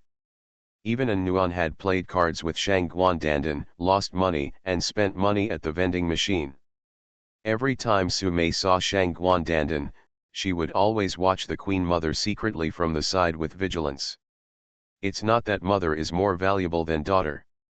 She probably won't have any part in tonight's dream game. From now on, you will have a softer temper. There is no need to be strong in everything. You must not have the intention of harming your loved ones, and you must have the intention of guarding against outsiders. Lu Chang'an sighed slightly in his heart, knowing that it was useless to tell her like this, but he still warned her softly. Yasume looked up at him with the tenderness of the night reflected in her eyes. She came over obediently and leaned tightly in his arms. In fact, over the years, he had gradually gathered his thoughts and no longer interacted with those little ones. Among Humei's interactions, there was only one left, Yesijin, who often made Sumei jealous. Lu Chang'an gently held her back, and the unforgettable warmth on her soft waist penetrated through her clothes and directly reached his palm. A slight coolness was caressing the back of his hand, and the completely different feeling made him involuntarily blend her into his breath with a little force. He had liked Sumei back then, just like how he treats An Nuan today. It's the same sincerity, not much different. In fact, he didn't mind Sumei's character. She was ruthless and unscrupulous, which were not reasons for him to stay away. After all, the separation between him and her came from the two sentences he just said: "It is necessary to guard against outsiders and harm your loved ones. There must be no heart." Not only did Sumei plot against Ye Sijin and Qin Peng, she eventually fell into Nikola Tesla's trap. If Lu Chang'an hadn't been stronger than Tesla's expectations, the consequences would have been disastrous. Tesla's failure in the end also reminded Lu Chang'an that he should never be too arrogant. Arrogance can bring prejudice and affect people's judgment, so Lu Chang'an has always been humble and cautious. By the way, Japan's silk exports in recent years, especially the products of Tomioka Silk Mill, have had a great impact on us. Although it is not a big business, the manager below always said that during import and export negotiations, the people in Tomioka are very arrogant, as if they would make more money by exporting to the United States if they don't sell to you. Sumei felt his palm gently rubbing her back, and the warm and comfortable feeling made her close her eyes. He closed his eyes and spoke with a slight breath. "Silk export? Their good days are coming to an end," Lu Chang'an sneered. "How do you know?" Sumei didn't actually want to talk to him about business matters. The matter of silk export was just an introduction, and there were other embarrassing topics later. It's just that he always seems to be able to predict things beforehand, and often has more accurate information channels than Sumei, which makes her admire her endlessly. "Don't forget, I have lived overseas for a long time. DuPont's nylon products will soon cause a heavy blow to Japan's silk exports." "Ah, I thought it was a trade secret that not many people knew about." DuPont invented a kind of nylon stockings, which have not been launched yet. However, I got some. Can you help me take a look? Do they look good?" By the end, Sumei's skin had developed a pink color, and her charming face was as bright as a peach plum. When she met his eyes, she avoided him in a panic and shyness, staring closely at the shallow water lines on the lake. Even though he knew it was a reminiscence dream, Lu Chang'an was still seduced by her charm. DuPont was a company that did many evil things, inventing things like nylon stockings that poisoned men. "Sorry, I've been too tired recently. After I was full today, I wanted to have a barbecue, but I fell down and sprained my ankle. I probably have nothing to do next except update."